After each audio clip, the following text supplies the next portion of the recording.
But Phil stumbling drunkenly out of his bed, appearing in his head all the things he's wanting to be said. 90 minutes of Phil to Phil, with so much time to kill. He promised chill, but all he does instead is beg and show. The stream's online and straight away begins to whine, but all is fine as long as Shaz's benign and doesn't step out of line. His content's immature for all to endure like fresh manure, but I feel sure he ran shoot of feeling so insecure. The money earned on yesterday was withdrawn and long gone, as Phil's spending impulse is always had to stay on. If supports are also slow, his taste low and fails to grow, you never know, this surely turned into an easy bingo. Once ticked off across the board with charge to what because his code can be ignored, just how much DSP makes us feel so bored to help us fight or sleep and try to keep alert to watch a creep who play bingo, but Phil will bitch on why his sheep are also cheap, while DSP is chasing green, we're seeing green across the screen as Phil's routine predictability rivals a slow machine. He's snorting, burping, leaning, ban it matters not if actually fun is shy, can't to see if powers make him feel less of a man. Takes a drink and starts his like before lunching into a big pretending there for bills when truth is there to buy a wrestling JPEG. Talks about his shitty life of call his cat and fatty life and all his strife for forgetting that it's done well and they were rife. With drama he will react but isn't act, that is a fact as he rehearsed to be exact in how he felt he was attacked. Teaches nearly over and awareness in sight with what to white despite Phil to light that tips were not light. We'll say alright it is okay and now it's time for Phil to play, but first he'll say that tips will help from being off the other day. And with those words we win again, it's never if but always when the game is won. Thanks to that we made it to the very end.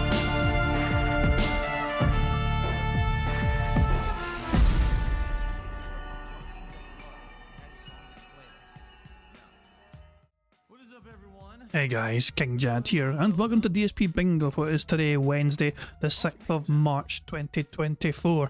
Do hope you're all doing very well and hope you're enjoying your day so far and your week so far. Yeah, Phil Burnell is streaming his live, he's ready to go, but the big talking point from today in terms of like content, YouTube creation side of things, Rooster Teeth are shutting down after 21 years.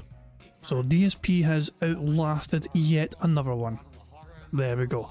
Will Phil mention it today? He probably will mention it in some aspects. I don't think he's going to say too much about it. I don't think that Rooster Teeth really talked about DSP much at all. I do remember in like the Let's Play channel they had some sort of thing where people submitted questions and the person that submitted a question basically mentioned Darkside Phil, but they chose not to name him. That's how toxic Phil is, you know, the people that hosted a fucking like thing wouldn't name Phil Burnell, wouldn't name DSP because he's that damn toxic. I don't know, I think that's literally the only thing I can remember of, you know, them. It wasn't really them mentioning it, but it's technically it was like it was part of a question someone asked him. That's a weird one. I can't think of any other references that Rooster Teeth or in general had with Phil. But yeah, you can guarantee Phil's going to be a little bit smug about it because this was a big content channel. This is a channel that fucking basically grew arms and legs, and the amount of stuff that came from Rooster Teeth was mental. Red vs Blue, the success of Red vs Blue, and what that spawned and what became of that and everything else, and like the Let's Play channel, and you had the fucking Achievement Hunter channel, and you had all these fucking things. They made like an anime show called Ruby and everything else, and they had all these you know, ideas and projects, and they had conventions. Thousands of people would go to like multi-day conventions for Rooster Teeth. It was insane how big they fucking got. They were massive. They were massive in size. But it feels like maybe they just got too big. You know what I mean? I don't know. They certainly fell off they fell off from prominence in the last several years, and there's some controversy as well. You know, so you know, there were accusations of bullying. There was people that definitely did some pretty shitty things within the company and everything. Yeah. So yeah, basically this is them winding up, and it's probably overdue. You know what I mean? They've done well for a long time, but the writing was on the wall, and it has been for the last few years, I think, you know, so no big surprise really. They seem to be winding up. Anyway, that's enough on Rooster Teeth anyway. This is about DSP, this is Bingo, and Phil Burnell yesterday had a decent day for support. The day stream, 65 buckaroos. The night stream for Tekken, 124.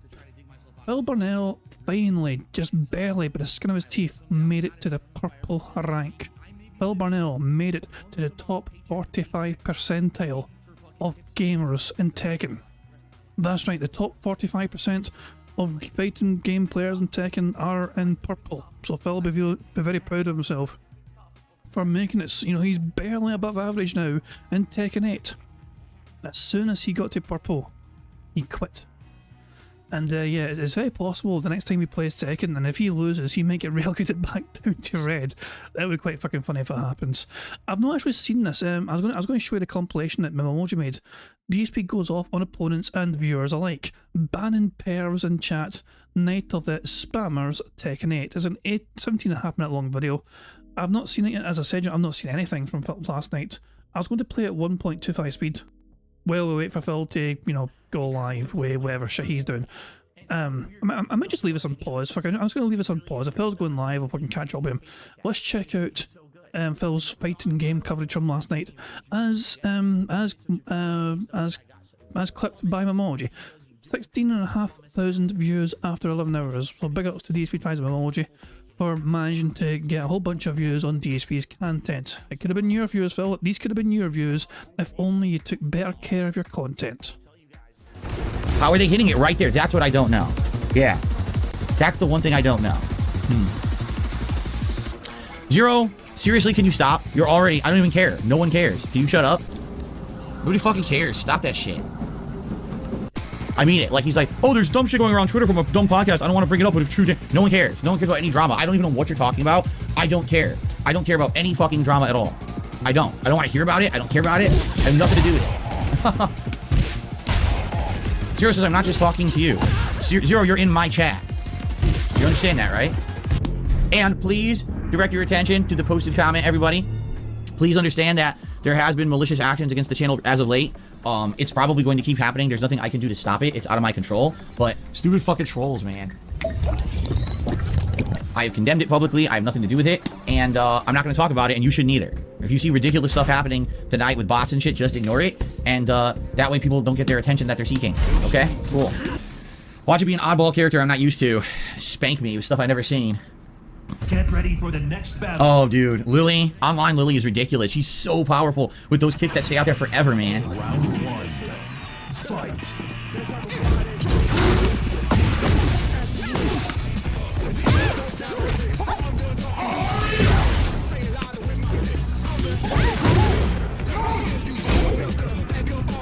Oh, my God. A throw from that range. Oh, I see. I don't know what that is. Another throw. What? Oh my God. Why that kick hit me, I have no idea. It stuffed my launcher attempt. I don't even know what it was. Again, she can just do kick in the throw. I can't stop it.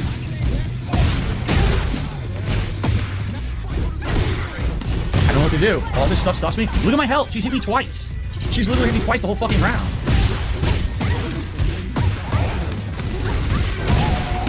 That's not what I did. I went for unblockable. It gave me knee. I don't know what to do to that. I can't block it. Shut, dude. Mash kick beats me. See what I mean? So what am I losing to? Just button mashing. I can't stop the button mash. It's too powerful. Her button mash is too powerful. Didn't actually fucking outplay me in any way. Just kept doing the same mashing shit. I can't stop it because I don't know how to block it. So I just get completely crushed by mashing. It's lame shit. But there's certain characters that are way overpowered for that. There was nothing. What am I supposed to do? I don't know if those are high-low hits, so I don't know how to defend against them. I have to fight way more lilies. What? Where's mine? Oh my God. If I'm doing a throw, I should throw break. It doesn't make sense. So here comes the button mashes. Button mashes. Dude, it's all button mashing. You didn't time anything. You did the same spam attacks, and they're too overpowered. I can't get unblockable to come out against her. I don't know why it won't come out. It literally won't once. This is such bull. I can't do anything to the button mash. It's pissing me off. That stuffed me for no reason. What was that? I don't know what's going on. I don't even know what that was. Oh, I don't even know what happened there. Tell me what happened. Was it a throw? I don't even know. I lost to something I've never seen before. I hate this shit. You didn't beat me. You literally just did these kicks that stuff everything and keep coming out, and I don't know what to do to them because they're like high-low mix-ups and shit. It's just crap. It's fucking crap. People are saying that's a command grab. See, that's bullshit because I was definitely breaking throws and they weren't breaking. So that means that she got away with a bunch of shit there she didn't earn. That's lame. I am the Storm. I have no idea how to play with Asuka, so no, I'm not going to do a stream with Asuka. I'm not going to start with new characters at this point. When I only get to play this game twice a week, 2 hours. No. I can't stop these. What do I do to these punches? I literally can't do anything to those fast punches. They're stuffing every move I have. So I have no clue what to do in this fight at all. Does anyone have character knowledge of Steve at this level? I don't know what he's doing. There's that crumple punch. What did I say? The one-hit crumple punch. What every Steve does.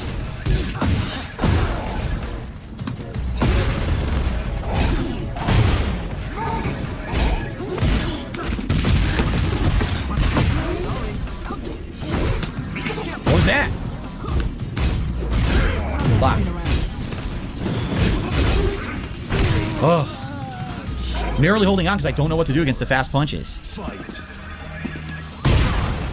There's the crumble punch. Counter hits everything I do.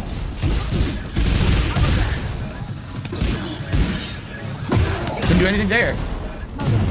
Can't even get up. I tried.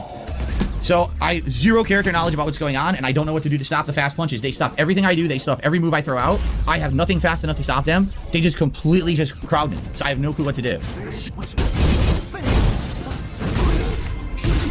Can't do anything. Literally, he's still attacking. I have no opportunity to do anything, and I don't know how to break the throw. Guaranteed button mashing victory. That is so lame. Guaranteed button mashing victory. Like CFT's fan art that was done. Then why can you criticize Fortnite when you played it? Basically, here's a whiny baby. Don't know how to break the throw. I'm trying. Look at this. I threw my launcher. He threw. Fucking ridiculous. I can't break these fucking throws, man. I can't break the throw. I'm trying. I don't know what these are. Yeah, he's gonna get every throw. I can't do anything about it. Seriously, it's bullshit. It's bullshit. Fuck you. This is bullshit. So he has 3 different throws, and each one must be a different button input, because left and right, neither one would break his throw. So literally just spam throw, spam throw. I can't do anything about it. Super fucking lame. I hate losing like that. Losing to just, oh, I know 3 throws I can alternate between, but I don't know how to break them because I don't have Tekken knowledge like that. Super lame.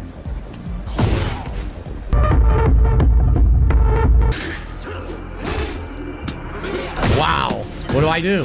Backdashing Steve, counter hit uppercut over and over, stuffs everything I have, and then he just gets counter hit punch after counter hit punch.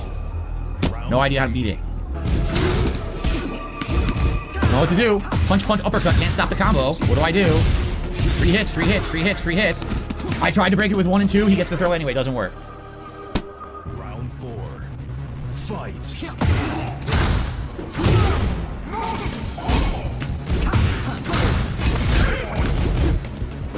Don't know what's going on. I don't know what these hits are. They all look exactly the same, too. Like, every punch he does looks the same. So how the fuck would you know the difference between if this is going to be high, low, mid, juggle? You would never know. What the fuck am I supposed to do to that? Stupid. A character whose every attack looks exactly the same. And I'm supposed to magically know what he's doing to defend against it. Literally, the difference between me and them is I'm trying to counter hit, mix up in time, and I'm just going to throw out random move after random move in a row, and it just keeps flowing. They get lucky, and it just keeps flowing for them. I don't know what to do. He gets to keep attacking. I never get to do anything. He just attacks non-stop. Fade away. I try to do an attack. Oh, I'm magically backdash so far, and I get a counter hit giant move. What am I supposed to do to that? I don't fucking know. Can't block low. I'm trying. It won't block low. So he gets to spam low attack 3 times. Can I block? Can't block. Couldn't block. Try. It's too laggy. You can't block the stuff on reaction in this fucking game.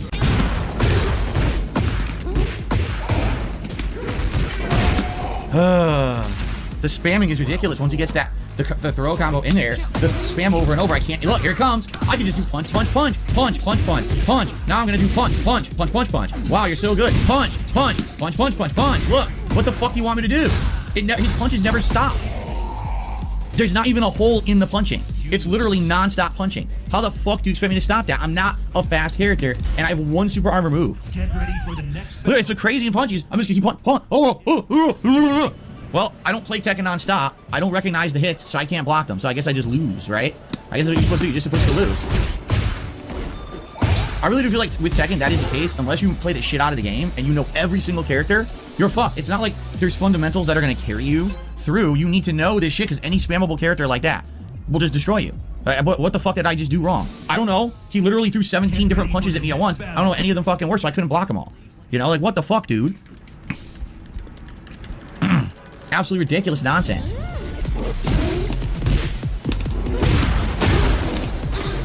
I got robbed! I'm getting, dude, come on. I got completely robbed. Why are my combos dropping? Caught him? No, he did super. I'm done. He did super. I'm done. It's going to take my whole health bar. Spam super. When in doubt, random super come out, and he wins with reversal super at the end. That is so lame. Oh, he didn't win. No, he did that instead. I don't know what that is. Never seen it. Wins with spam move. Random fucking move. That sucks ass, dude. Losing to that is fucking bullshit. You lose to a move, you don't know what it is. I didn't know he could run, sit down, immediately stand up with a launcher, and then he quits out like the bitch he is. A complete fucking bitch. Thank you, Andrew Gamer Ray, for the membership. I appreciate that. Okay. Yeah, guys, if you could keep down the fucking disgusting pervy comments in the chat. I literally had someone just tip and complain about it, that you guys are being perverted and you should shut the fuck up about it. Drama, drama, drama, drama, drama, drama, drama. Shut the fuck up. If you're not here for the game, leave. I agree. Stop talking about girls in a sexual way in the chat right now because it's fucked up, okay? Act older than like 7, 8 years old tonight. You can talk about men in a sexual way in the chat, but not girls, or not girls. Don't you dare talk about girls in a sexual way in the chat. But men, fucking go for it. Thank you. That everything is written off, right? I mean, come on. Grow the fuck up. Seriously. Grow up. Come on. Again, it whips. I'm not even gonna bother. There's no point in pressing anything. He's gonna do the whole thing. And it's fucking bullshit that it hit me. It whipped. My fucking punch sword whiffs on the throw. Come on, dude. Complete nonsense. I sidestepped and his fucking launcher track. Come on, man. Why is everything track sidesteps? What's the point of sidestepping in the game if everything track sidesteps? I'd really like to know. What the fuck? Every move he does is a counter hit mash, and it all stops me. This sucks shit. Or you suck shit, Phil. What the hell? Super? Come on, wake up, fucking Scrubby Super. I'm just getting completely owned by bullshit. Are you kidding me? Wake up, Scrubby Super. Oh my god. Wake up, scrubby ass fucking super. Come on, man. All the points I earned, this is what happens. I get close to purple, and all the points I earn get taken away by scrubs. Look at this. Oh, one and done. One and done. I scrub out a fucking scrubby win, and now I run away. He can't beat you 3-0. Like, you went a challenger him. Why the fuck would he waste any more time on someone who's not that fucking good? 100% scrub. No skill whatsoever.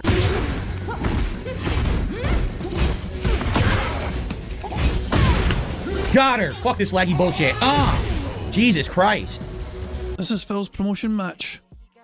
I think this is a promotion chance match. So is this a time where Phil gets purple and runs away? Oh. You win.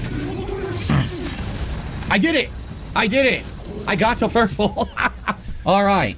Thank God I got to purple. And sorry, I'm not rematching that laggy ass fucking connection either. Oh, she didn't want it either. Perfectly fucking fine for Phil to run away after a fucking one and done match, but anyone else that does it, it's a fucking scrub.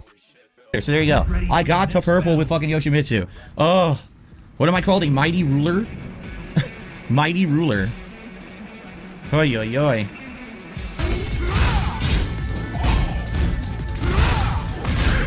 No, come on.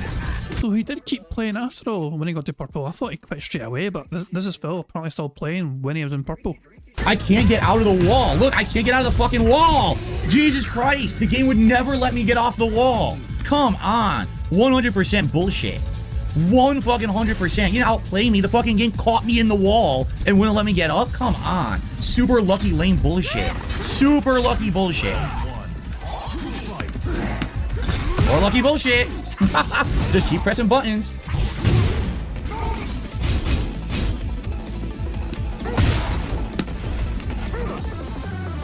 What the fuck? Keep pressing buttons, dude. Jesus Christ. That's not what I fucking did. Come on. What? It's still not giving me my moves. Over and over, it's dropping my combo now. It's ridiculous. It dropped my combo so many times. Why did that stop my launcher? That just stopped my launcher. It's just button spam. It's just combo button spam. It's just button spam. It's bullshit. He's not timing it. He's just fucking getting away with button spam. Button spam. Button spam. Oh, still button spam. Still button spam. Come on. Button spam. Are you shitting me? Literally nothing time. Fuck this guy.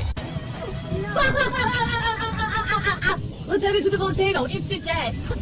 Fuck this fucking guy. Literally all button spam. The whole fucking round button spam. Getting away with it. Every fucking move. Get the fuck out of here. Why is he not getting relegated back down to red? Because he lost. He got to purple and then he fucking got his arse kicked a couple of times and yet his ranking didn't go down. Don't tell me it's like Street Fighter where once you hit a certain level you're safe. That's kind of shit. That'd be shit if it happens. Next battle. Every hit a lucky ass fucking move. Bullshit. Fucking lame. So fucking lame. Yes, I get the purple. I lose to a guy who doesn't actually have mix-ups. He just fucking button spams safe mid-range moves that counter hit everything you do, and he fucking wins. Fuck this. Yeah? Oh, you think he played super well? Well, you're banned. Fuck you. He didn't play super well. Seriously? He banned somebody because they had a different opinion than Phil on how the fucking guy played? He fucking sucked. He fucking button spammed from mid-screen over and over and over. I couldn't do anything about it. It was fucking stupid shit. Well, if you saw nothing, you're blind or you're an idiot. So let's see. Ban this idiot. Go ahead. Keep saying it. Jesus Christ, Ban this man. idiot. Yeah, I remember this. Goodbye. I remember that. Connection was good. Nope. Sorry, you're banned. You're a complete liar. You're gone. Yeah, people aren't allowed to have opinions in Phil's chat if they contract his own. There you go. Anyway, Phil is live right now, so obviously I didn't pause it before he went live, but I just paused it earlier because like fuck it. He went live like 5 minutes ago, and apparently he's got the short intros. Yeah, so yeah, there we go. We can just go right there, and yeah, we can just get ready to go. Now let me just get this all set up. Someone give me a number. Someone give me a random number right now for the bingo board and everything else. Fucking do it now. The first number in chat I saw was Ulf the Arbalist saying 15. There you go. So we're going to use Ulf the Arbalist's number who said the number 15. Fantastic stuff indeed. Let me just randomise the bingo background image. And then let's randomise the board itself. 15. Here we go. Boom. This is the bingo card we have for today's game. Hopefully it's going to bring us a full house today. So we have the following. We need Phil to say it is what it is. Nonsense. Him being all siege mode. What is siege mode? Siege mode is where he folds and crosses his arms when he talks to the camera. Him touching his ear and him saying behind the scenes. The second row is Phil saying I would argue, business, shocked, wow, and him butchering the word. The third row is Phil saying interesting, here's the thing, the funny thing is, meaningful, and him giving somebody a good old leaning ban. The fourth row is Phil being all clown mode, him saying idiot, basically him doing hand graphs and him saying you guys. You might ask yourself what are hand graphs? Hand graphs are when Phil is demonstrating something either going up or down in numerical value using his hands. So there you go. And the fifth and final row is Phil, his voice cracking, him saying engagement, community goal, and finally him using some hateful slurs. So there you go.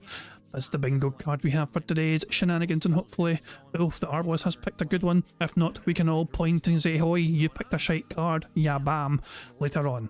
But hopefully that won't come to that, and hopefully we'll be able to get the full house. Now of course, the aim of the game, as you guys all know, is to try and get a full house 25 out of 25 on a bingo board you see before you, and if we do that, we will add $25 to the current prize pool, and at the end of the month, we will have somebody win that prize pool. Currently the prize fund is $25. The more bingos we win throughout March, the more you could win at the end of the month when we have a big marble race to determine who wins the prize. But remember, if you want a chance of being eligible to win that prize, you've got to make sure that you've left a comment in the community post, which is linked in the description of this live stream. And it's a new community post, made it at the start of the month. It's not even a week old yet, that community post. So if you've not left a comment yet this week, make sure you go into that community post and leave a comment now. So you've been fucking warned. Although, I mean, do it now or do it fucking end of the month. But at the end of the month, we'll have a wee marble race and somebody will win at least $25, but hopefully more. So hopefully we can get some more bingos between now and then. Now, as you guys all know, there's a variety of ways for us to get free spaces on the bingo card you see before you. For example, if Phil snorts 25 times or burps 10 times before he starts recording for gameplay for YouTube, that will give us all a free space. And if Phil... what else is it? Oh yeah, I keep forgetting we don't do anything for Phil getting 100 likes anymore, since that never fucking happens. But if we get 100 likes on this bingo stream before I finish playing bingo, not only is that a free space as well, but you guys also get to enjoy the Balls animation made by the supremely talented Pixar Animations to celebrate 100 likes. So there we go. I think that's covered all the bases. I think we're ready to rock and roll and get on with the show. There is one thing left to do before we start, and that is me fucking pressing the random Scottish soundboard button to send us off into battle. I mean, it's terrible. All these hands are all over the place. You're like a sweaty octopus trying to unhook a bra. And on that note, I guess it's time to begin bingo. Good luck, everybody. Here we fucking go. Good morning, everyone. On today's show, well, it's the final consecutive streaming day of a very long week. And we got a few interesting topics to talk about, including the end of Rooster Teeth officially. Also, me hitting purple ranks in Tekken 8 after the grind for a few weeks, and many more interesting topics, including people misrepresenting something that I said yesterday to 2 different directions for hilarious effect. Anyway, pretty fun. great show today, and I hope to see you for it after this. Well, immediately Rooster Teeth was mentioned. Also, interesting to say like fucking 4 times. I'm so confused. He's... Oh, god damn. This might be a rough one today, guys. Brace yourselves. Here we fucking go.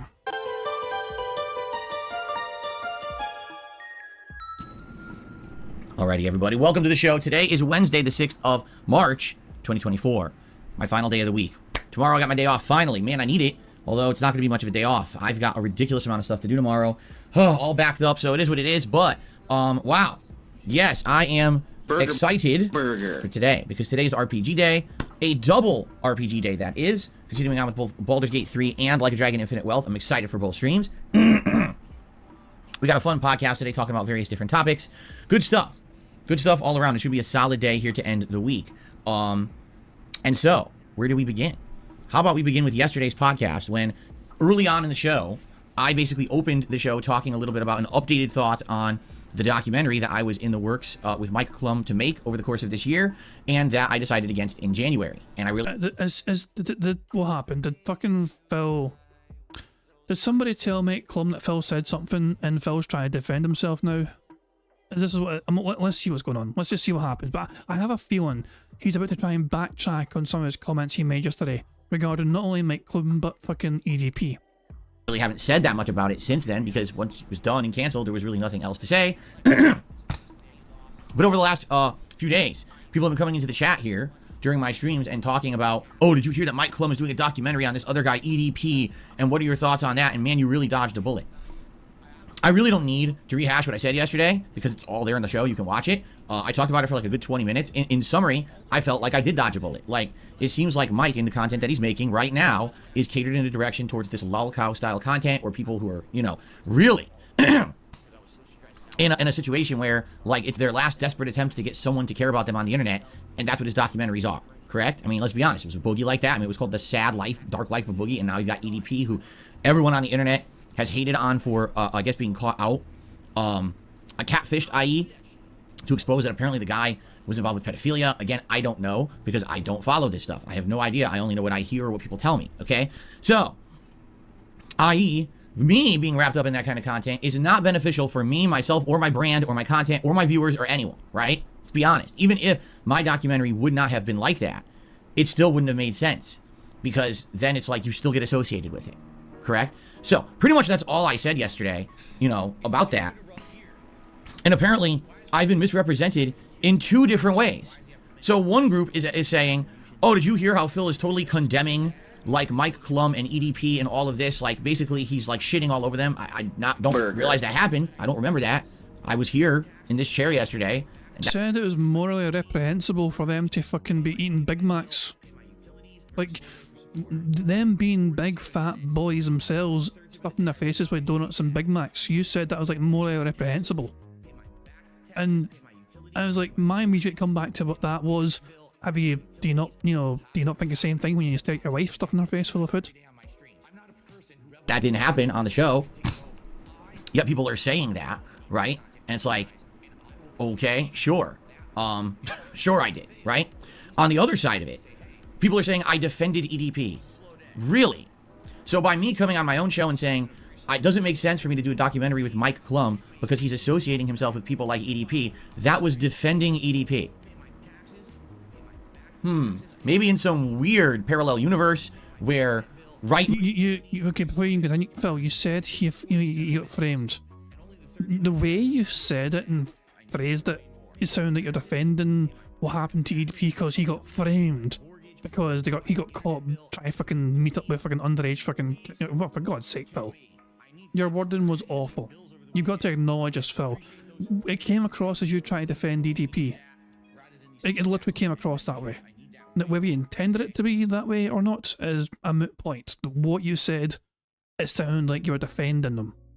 Means left, up means down. It's actually the opposite. I'm telling you. That guy is one of, you know, the worst liked people on the internet. Most people have written him off and said that this is like concrete evidence of the heinous things that he's done or tried to do. And the only reason he's not in jail is because it was done on the internet. Like, for example, if the police had set up EDP in one of these kind of To Catch a Predator situations, he'd be in jail right now. But instead, it was like people on YouTube who did it.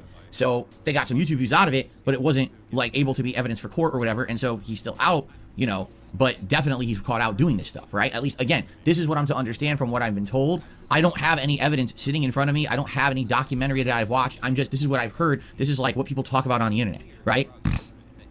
So anyway. Oh, that was a big, beefy, juicy snort. I know he's like mid-rants, but we need to hear that one again. This is what I've heard. This is like what people talk about on the internet, right? Oh my. So anyway, with all that being said, I don't know how you can spin that into me saying I either am being completely unfair to EDP or Mike Klum, or I'm defending EDP. But it's hilarious because both situations are what people are saying I said. They're completely opposite, aren't they? Right? How could I have possibly said both? It doesn't even make sense at all, right? So, it doesn't make any sense. What they try to do is they try semantics. Like as they said, I'd said either set up or framed or whatever.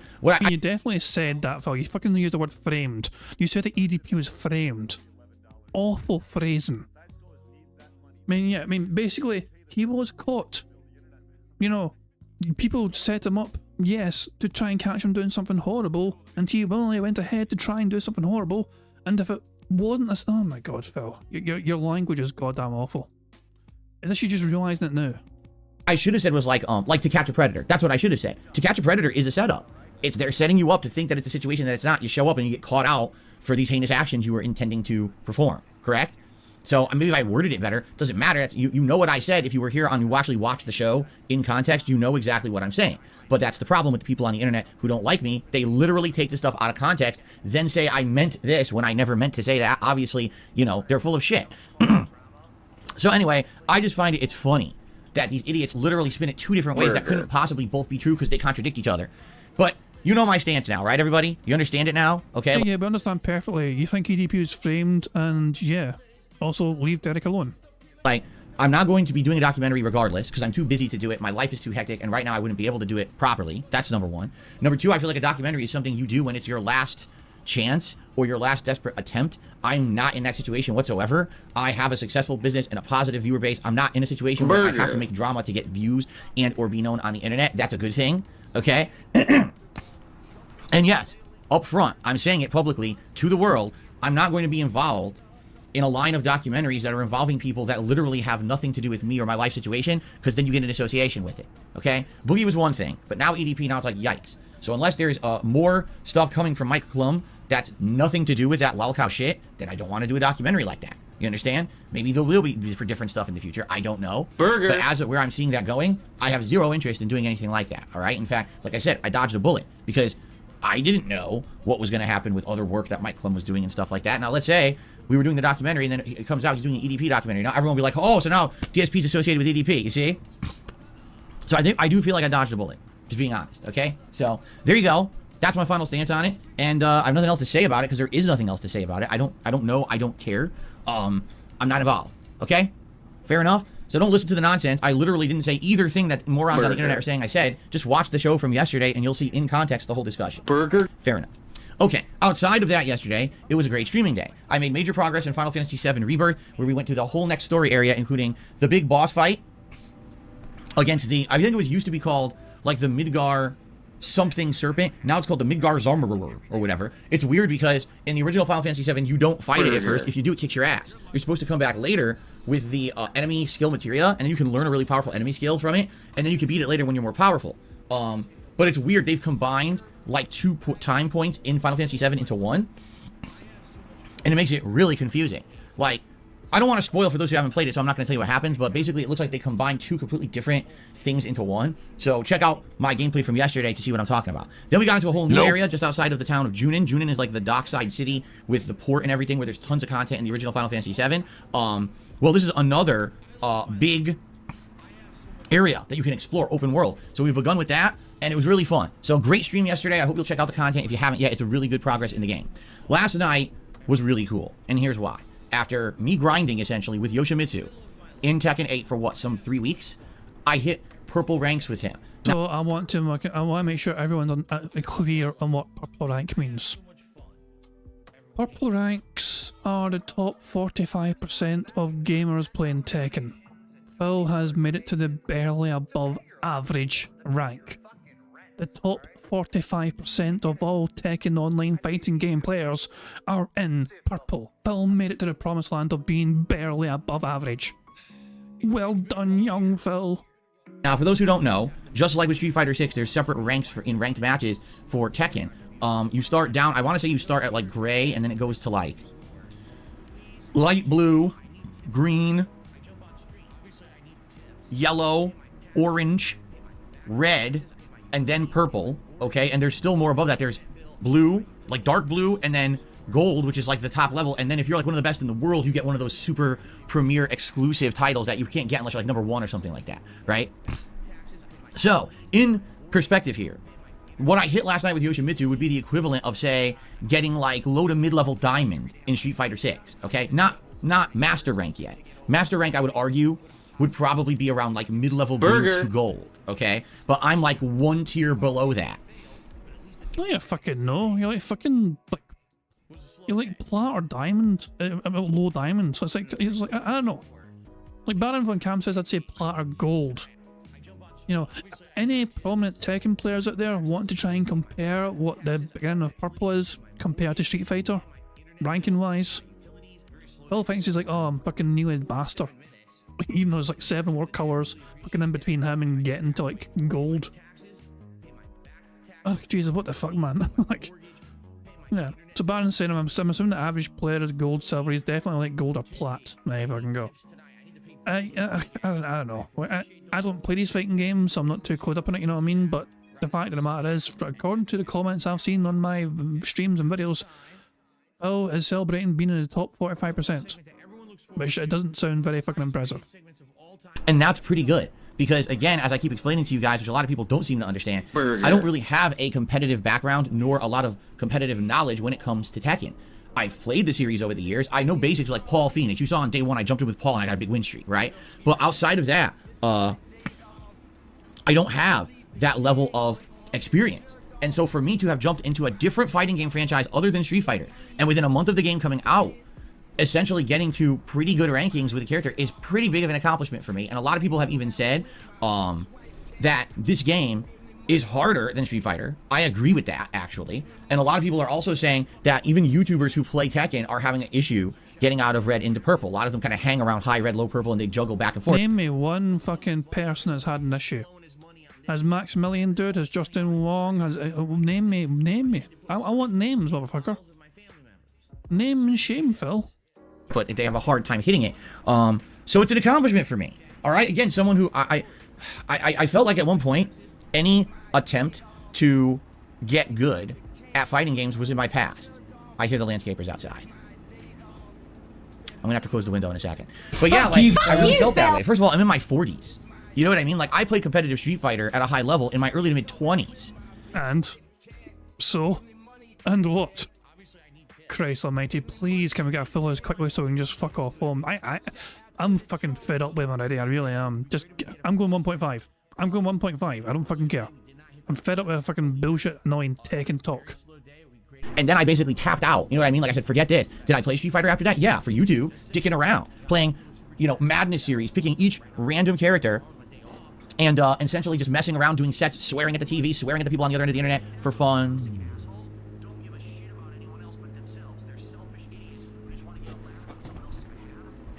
He's going to close his window because of the landscapers.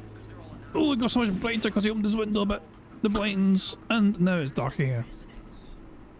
Natural darkness. Okay, the point I'm making here is, for the last 15 years, I haven't actually tried to be good at Street Fighter, okay? One of the things that everyone has always made fun of me for is a comment that I made like over a decade ago, and I think it was something to the effect of, I can be good at games competitively if I try. Phil, you basically said I can be good at games if I want to be. I'm probably one of the best overall gamers in the country was another quote of yours. Phil literally said word for word, I'm probably one of the best overall gamers in the country. That was a word for word what Phil Burnell said.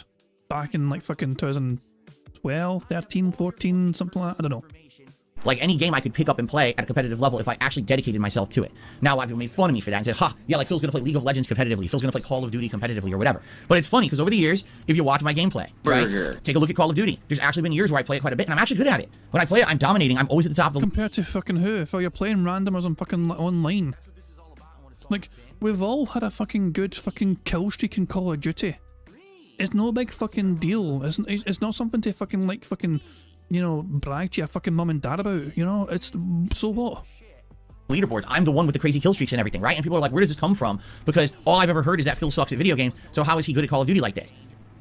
You tell me, right? And in Street Fighter, I mean, literally any Street Fighter that I played, except for 5, because I hated 5. Legit, I just straight up hated Street Fighter 5 and didn't want to play it. I thought it played like trash. But any of these games, you know, that I've tried playing and I mess around with, I usually get decent at, but then I just don't care, right? Like, admittedly, take a look at the fighting games I covered in the last, like, 10 plus years. The Mortal Kombat trilogy, so that would be 9, 10, and 11, Injustice 1 and 2, I'm trying to think, like, what Capcom games I even would have played, because not Street Fighter 5, because I tried Street Fighter 5 and I hated it. You know, Tekken 7, which is really a joke compared to how I'm covering Tekken 8. That's true. Smash Brothers, I did when the new Smash Brothers came out. I tried that. Multiverses is another case, right? Basically, what I do is I cover them in a way where I play a bunch of characters. I go through the story mode. I'll maybe switch around, try some good stuff with each character, and then I just drop them within like a few weeks. I'm like, all right, whatever, it's run its course. I never really try to learn the competitive nature of the games at all. I don't bother with it. I feel like it's not worth the time. Now, here's the thing. I feel like now, since Street Fighter 6, since I actually put in the time and effort for months and months to get back into competitive fighting games, I feel like I'm back in a position where I could get good at fighting games again if I so chose. But people ask me, well, what are you doing it for? Are you actually going to go to a tournament? No, I'm not. What? Yeah, there's a difference between playing a fighting game casually, playing a fighting game at a good level, and playing a fighting game professionally. Those are 3 completely different experiences. You know, casually, you just don't give a shit. You're just fucking around. If you can land a good combo or get a few wins in a win streak, haha, but it doesn't matter. Trying to get good at a fighting game, it's a different level. You feel a level of accomplishment when you overcome a big adversary, or you go on a good win streak, or you hit a good ranked level, like I just did last night.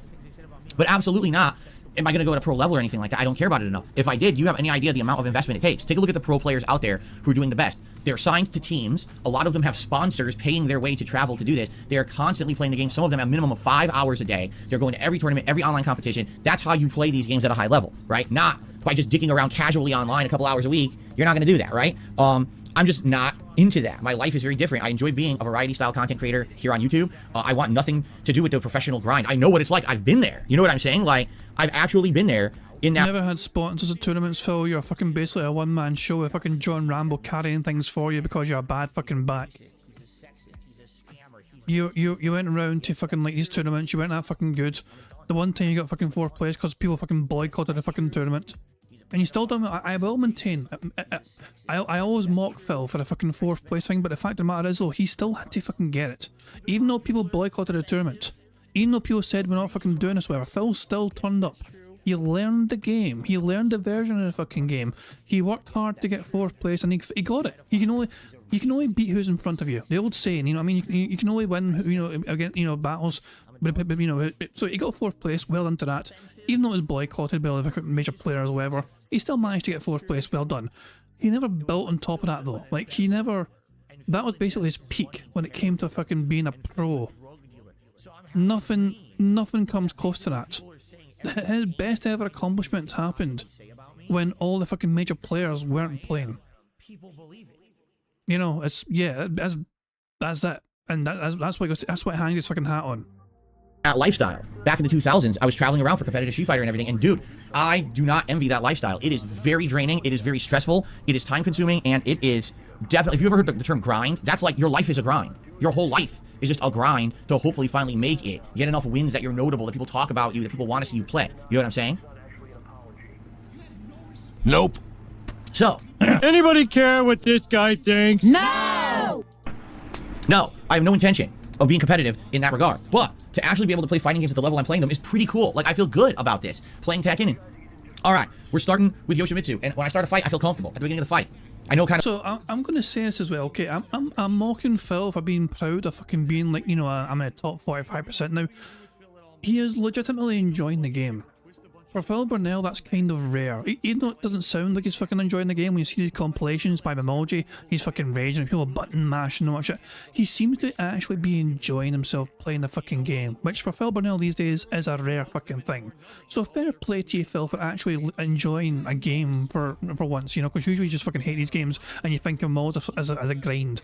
You think of these things as not as a fucking joy or a passion, but just to fucking play so you can get money from your audience. You genuinely do seem to like Tekken, which is nice to fucking see sometimes, you know. But the problem is your audience don't really fucking want to see you fucking play it usually. And you've guilt tripped them plenty of times for that. Like, people would rather watch you do a random Q&A than play Tekken. That says a lot. Kind of three different strategies I can start on fight and see what happens with them, right? And then situation, I'm starting to learn situational stuff in the game. I'm starting to learn actual character matchups and the like, you know what I mean? Like, I'm learning this stuff, and as I'm learning it, I'm just getting better and better, and I'm having a good time with it. I am, okay? And I'm happy that I've done as good as I am. Now, it's hilarious because as soon as I hit purple rank last night, in came the negative comments from idiots. You only do this mashing bullshit and you do this and that's how you win. It's like, ha ha ha. That, you want to know the truth? That makes me feel good. Because if these idiots are so upset that I hit that rank, that means that it actually is notable that I hit the rank. Correct? But Phil, you accused all other people that beat you of button mashing as well. So can they feel good because you also fucking used the button mashing excuse? Because if it didn't really matter, then no one would care or say a word. But the fact that the moment I hit purple, people ran in to leave comments of how nasty, you know, how stupid I am, how I suck, that's fucking hilarious. Because it means that they're pissy about it. They cannot take the fact that last year I told you all I'm going to commit myself to Street Fighter and I'm going to get good at it, and then I got multiple characters into Master Rank. They're so yeah, Phil, it's a oh for God, I'm not even going to fucking bother. Pissy about that happened. And by the way, a positive win-loss record on every one of those characters. I wasn't one of the people who grinded for 7 months to get one character to Master and had like a 20% win-loss ratio. Every one of those characters had a positive win-loss ratio in Master, right? And the same thing now with Tekken. It's not the same thing though, Phil, now, because you've only focused on one character and you focused on them to do well with them. So you're literally contradicting yourself right here in the sentence. With Street Fighter, you had multiple fucking characters, and you got like fucking freedom to master or something or whatever. You know, well done. Basically, it's a battle of attrition. You know, if you play the game long enough, you will get to fucking master for anyone playing the fucking game, essentially, as long as you're not fucking garbage. And Phil's excuse said, "Oh, well, I wasn't just fucking focusing on one character. I fucking done it with multiple." But now look at him here. Oh my God! What's up? Jesus Christ. For God's sake, thank you very much to Twilight Media Corporation for Super Chat. It says, need a break, King Jad. Tea time, sir. Alright. Tea. There we go. It's, just for you, it's tea time for you there. If I can go enjoy your fucking tea. There you go. Thanks for the Super Chat. But yeah, Phil, I'm going to rewind it. Because Phil was like fucking saying, oh, I didn't just focus on one character in Street Fighter, I fucking had multiple. But in Tekken, he only has focused on one character mainly. So, yeah. A positive win-loss record on every one of those characters. I wasn't one of the people who grinded for 7 months to get one character to Master and had like a 20% win-loss ratio. Every one of those characters had a positive win-loss ratio in Master, right? And the same thing now with Tekken. I have won way more than I have lost, because actually it was Even the Great has been keeping stats.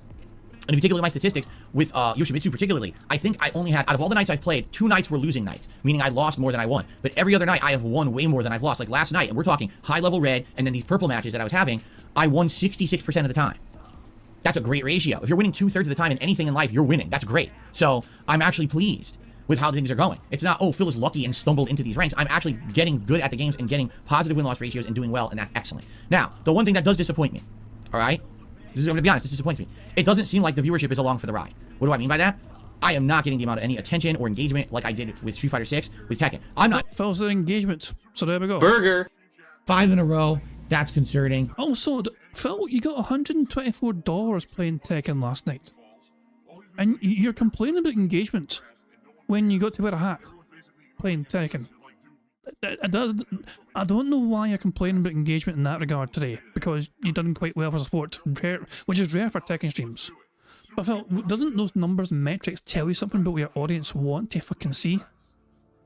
You cannot force this on your audience. If they don't want to fucking view something that you're made, they will let you know by not viewing it.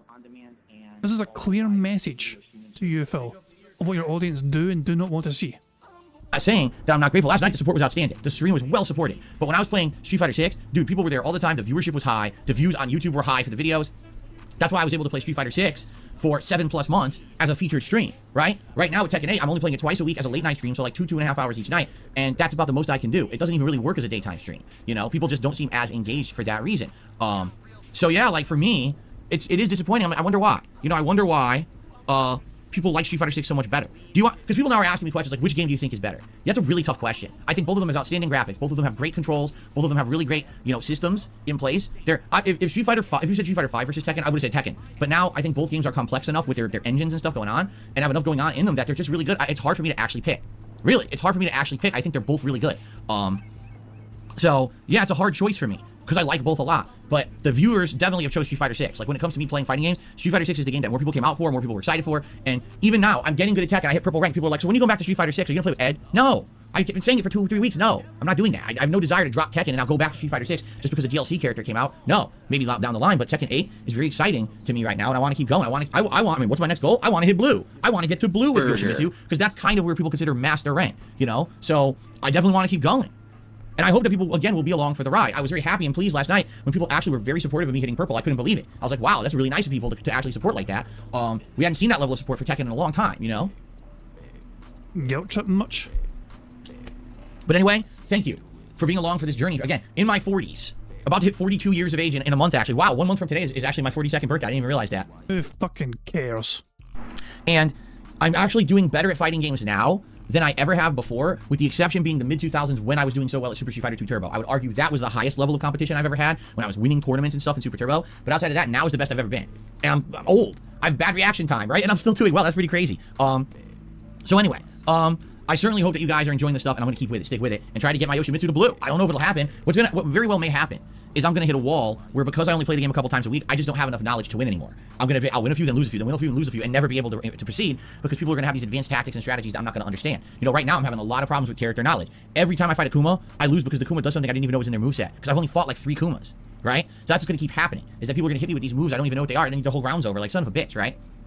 So, that knowledge gap, yeah, that knowledge gap is killing me right now. And only playing, you know, twice a week is just, it's gonna be rough. But I'm gonna do my best. You know, I'm playing it again on Friday night fights, and we'll see if I can keep it moving, right? Okay, anyway, so that was yesterday. Today, it's gonna be Baldur's Gate 3, and I'm excited because we are doing more questing in actual Baldur's Gate of Act 3. We're in the middle of this murder mystery plotline, which I'd like to continue to investigate, and see how it goes. Hopefully we can maybe get to the bottom of things with this plotline and advance it. Eventually I do have to do this plotline shutting down all of the robots in the city. And then I think last thing is that Iron Throne plotline, right? So we got a lot to do. Don't know how far we'll get today, but it's always a good time. For those who engage and support Baldur's Gate 3, thank you. Looking forward to today's stream. On tonight's late stream at 6:45 p.m. Pacific time, I'm very excited for this one. It's going to be a late night stream of Like a Dragon Infinite Well, and we've hit Chapter 8, and the whole game is flipped on its head and changed. What's happening is, it is now back in Yokohama, which I didn't expect would happen. The parties have split. You have one group who's still in Hawaii, and one group who went back to Japan. And so having 2 different parties with different jobs and different things going on is actually super cool. I'm actually really enjoying this now, this premise that we're going to have 2 different sides of the story. And we just started the Yokohama plotline, so I'm excited tonight to get further into it. We only have 3 party members. Maybe we'll get a 4th member tonight to see where the story goes and to level up these new jobs. I'm very excited for this, so hopefully you'll join me tonight for that on the late stream. I'm off from streaming tomorrow. It's going to be a super busy day for me. Like, there was stuff I was supposed to do last week, but I didn't do because my back was killing me. So now I got to do it this week, plus all my normal stuff. So I'm going to be out, no exaggeration, probably 4 or 5 hours tomorrow running errands and doing all this shit. I'm just like, I just want to have a day where I can relax, but I can't. I don't have You were out for 4 or 5 hours outside of your fucking snort fort, Phil. I was at 12 hours today. Left the house at 6 AM, went to Glasgow, went to the gym in the morning, you know what I mean, before work, you know, had a good gym session, worked hard, I'm still working hard, trying to fucking make sure I'm consistent, being at the gym, getting, you know, a bit of working, and yeah, I got home about, probably, basically, I was, as soon as I got back home, there was like 30 minutes to prepare bingo. You know what I mean? So I was like, I got back home eventually, you know what I mean? And it's like, okay, now it's time to get bingo sorted and catch our breath, I guess. So, yeah, most of us fucking work harder than Phil. Most of us have longer days than Phil Burnell. His idea of a day off, I'm going to be at the house for 4 or 5 hours, that's going to kill me, dude. Fuck off. Phil waking up at 8 AM fucking kills him, for God's sake. Relaxing tomorrow sucks, but that's life, I guess, you know. I come back on Friday with more Final Fantasy VII Rebirth paired with Friday Night Fights, Yoshimitsu now at the purple ranks of Tekken 8, and hopefully do well, maybe keep that advancement. Saturday will be more Baldur's Gate 3 and Like a Dragon Infinite Well. Sunday is React Day, where it's going to be DSP versus the Internet on DSP React, and then Retro React, Heavy Rain on DSP Throwback. Monday, we're going to do just like we did this Monday. I'll do a daytime stream, and I think that's going to be Final Fantasy, but then there will be no late stream that night because I need to do private stuff. It's probably going to be a combination of private patron videos and, you know, tax work and other shit, probably everything smashed together. So, no stream that Monday night, but then I will be here full time for that Tuesday and Wednesday again, okay? Then the cool thing is that next week, the Star Wars Battlefront collection is coming out. So I'm probably going to check that out. And and throw it into the schedule. You know, even if it means I have to cut back a little bit on other stuff like Tekken, I guess. I want to play it. The game is super fun. In the mid-2000s, it was one of the best multiplayer games ever made. And I hope that it retains that level of just silly fun, especially because now it's up to 64-player multiplayer. So I'm excited for that. So that's what's going on right now. Keep in mind, the next big thing is in exactly 1 month. On my birthday, April 6th, it will be DSP's birthday bash celebration here on DSP Gaming. What are we going to be doing? Well, one thing we'll definitely be doing is doing the game schedule update, going through the calendar for the rest of the year, now that all these games release dates will now be out, and I want to talk about them. I want to, you know, actually flesh them out and say, hey, here's what we're interested in, so people have a better idea of what I'm going to be doing, okay? But in addition to that, we're also going to have a big celebration for my birthday. My wife's probably going to make me a cake. We'll have that. Probably order some food, so have a meal together. Now, what else we do is up to you. Maybe you'd like to see me do more retro react stuff that day. We can react to like more and more. I don't know. We'll probably be done with Heavy Rain by then, I'm thinking. But maybe we could do a different game. That would be fine. Or maybe you would like to have me play some games. Maybe some multiplayer, right? Maybe some Battlefront. Maybe some Tekken. I don't know. We can figure it out. Let's talk about it over the next month, and let's figure out exactly what you want to see on that day. Okay? Let's talk about it out. Let's figure it out and go from there. Yes, people are saying, will Kat be on the stream? I don't know. That's up to her. But if you guys wanted to have her on stream, maybe just have her sit down, do some Q&A for a little bit, just talk, you know, to see how she's been doing. Maybe we'll do that. That's something interesting, you know? So we'll talk about it. We'll figure it out and go. Hey, Kat, how you doing? Fine. You want to tell everyone what you're up to, Kat? Work. Skyrim. DoorDash. That's great, Kat. Thanks a lot. Well, guys, gonna give me some money now. I've got Kat on stream again. Go from there. Okay, that's really the stuff that I had to talk about today in regards to all of that. However, the one big thing to talk about today, folks, the news. Rooster Teeth, here we fucking go. Brace yourselves. It's all over the internet. All right? So I guess, I guess we should say this kind of is DSP news, even though it's really not like a formal news segment. It is official. Rooster Teeth, a once ginormous pop culture and gaming dynamo of a company, is officially closed. It was announced this morning, Warner Discovery, who actually owns Rooster Teeth, is ending Rooster Teeth. Done. So all ongoing projects under its umbrella are now canceled. The only exception, I guess they had already started creating like a spin-off segment for podcasts. So they're saying that like podcasts that were under its umbrella are likely to continue. But outside of that, all other content that Rooster Teeth makes is now done. Okay, now you may not even know what Rooster Teeth is. You know, back in the day, they came to prominence around the time of Halo, like Halo 2 and Halo 3, for Red vs. Blue, an online series. I'll argue, it was ahead of its time, right? To take the game of Halo and to be able to create situations where you control the characters and make them act out as if they're on a sitcom, right? How did you do that? I mean, no one was doing anything like that back then. It totally was revolutionary. I mean, this was before YouTube. So they were uploading episodes of this show to their own servers and bringing people to them through their own website so people could watch this web series, right? And basically, this show got so popular that they started being able to make money and monetize and things like that around the era of YouTube. And then they branched out and did all kinds of content on the internet. You know, comedy style skits, news style shows, podcasting. I would argue probably the other big thing from them was that cartoonish anime series, RWBY. Now, I've never seen it, so I don't know anything about it, but I heard it was very, very popular at the height of its popularity, and people were like crazy for it, and people were, you know, one of those things you go to a convention, oh, they're selling merch of it, they're talking about it, people are cosplaying as it and shit like that, right? I watched the first season of that, it was okay. I don't think I've seen the second season, but the first season of Ruby was pretty decent. But yeah, I didn't watch anything after that though. Like, as I said, Rooster Teeth, I used to watch, you know, a good bunch of content like fucking a decade ago or something, you know what I mean? It was, I quite liked Red vs. Blue, the Let's Play channel as well, Achievement Hunter, I kind of liked what they were doing as well. It was good, it was fucking like easy content to watch and digest, and you know, and they were, you know, it was watchable, it was quite watchable content, they done quite well for themselves. Yeah, but let's see, I'm waiting for Phil to stick the boot in. What I'm waiting for here is Phil to kind of just, you know, he's not been disrespectful so far, but given time, he may get there very soon. And Mr. is fucking screaming for a screenshot. Hold on, give me a second. I guess I'm due a screenshot. Let's see. I mean, I'm not very impressed with his face. Like, this is a normal DSP face. Like, this is the sort of face he pulls like every fucking like 2 minutes. And yet Mista's like, give me a screenshot of that. It's like the same face as like I gave yesterday. It's just in a different shirt. But yeah. Oh, right, so let me just copy that and use it towards my members in the Discord. And there we go. And my members can do whatever they want with that. Have fun with that. There we go. Good stuff indeed. And yeah, let's just get on with the bingo. So let's see how Phil is going to shit all over Rooster Teeth and their legacy. So basically, I guess that was like super popular at one time. But the crazy thing about the end of Rooster Teeth is that at one point they were so huge, they were like the big gaming media company, and they were buying up other gaming media to become part of their company. Like one of the things, infamously, one of the things that happened with ScrewAttack.com back in the day is that ScrewAttack allowed themselves to be bought by Rooster Teeth, and then Rooster Teeth decided we're just going to close all of it except for Death Battles. Death Battles was a show where they would pit, for example, Superman versus Goku, right? Who would win, right? And this was one of the more popular things ScrewAttack did. So ScrewAttack sold out and then literally had their entire company closed because Rooster Teeth didn't think there was any value to it. Funny. Anyway.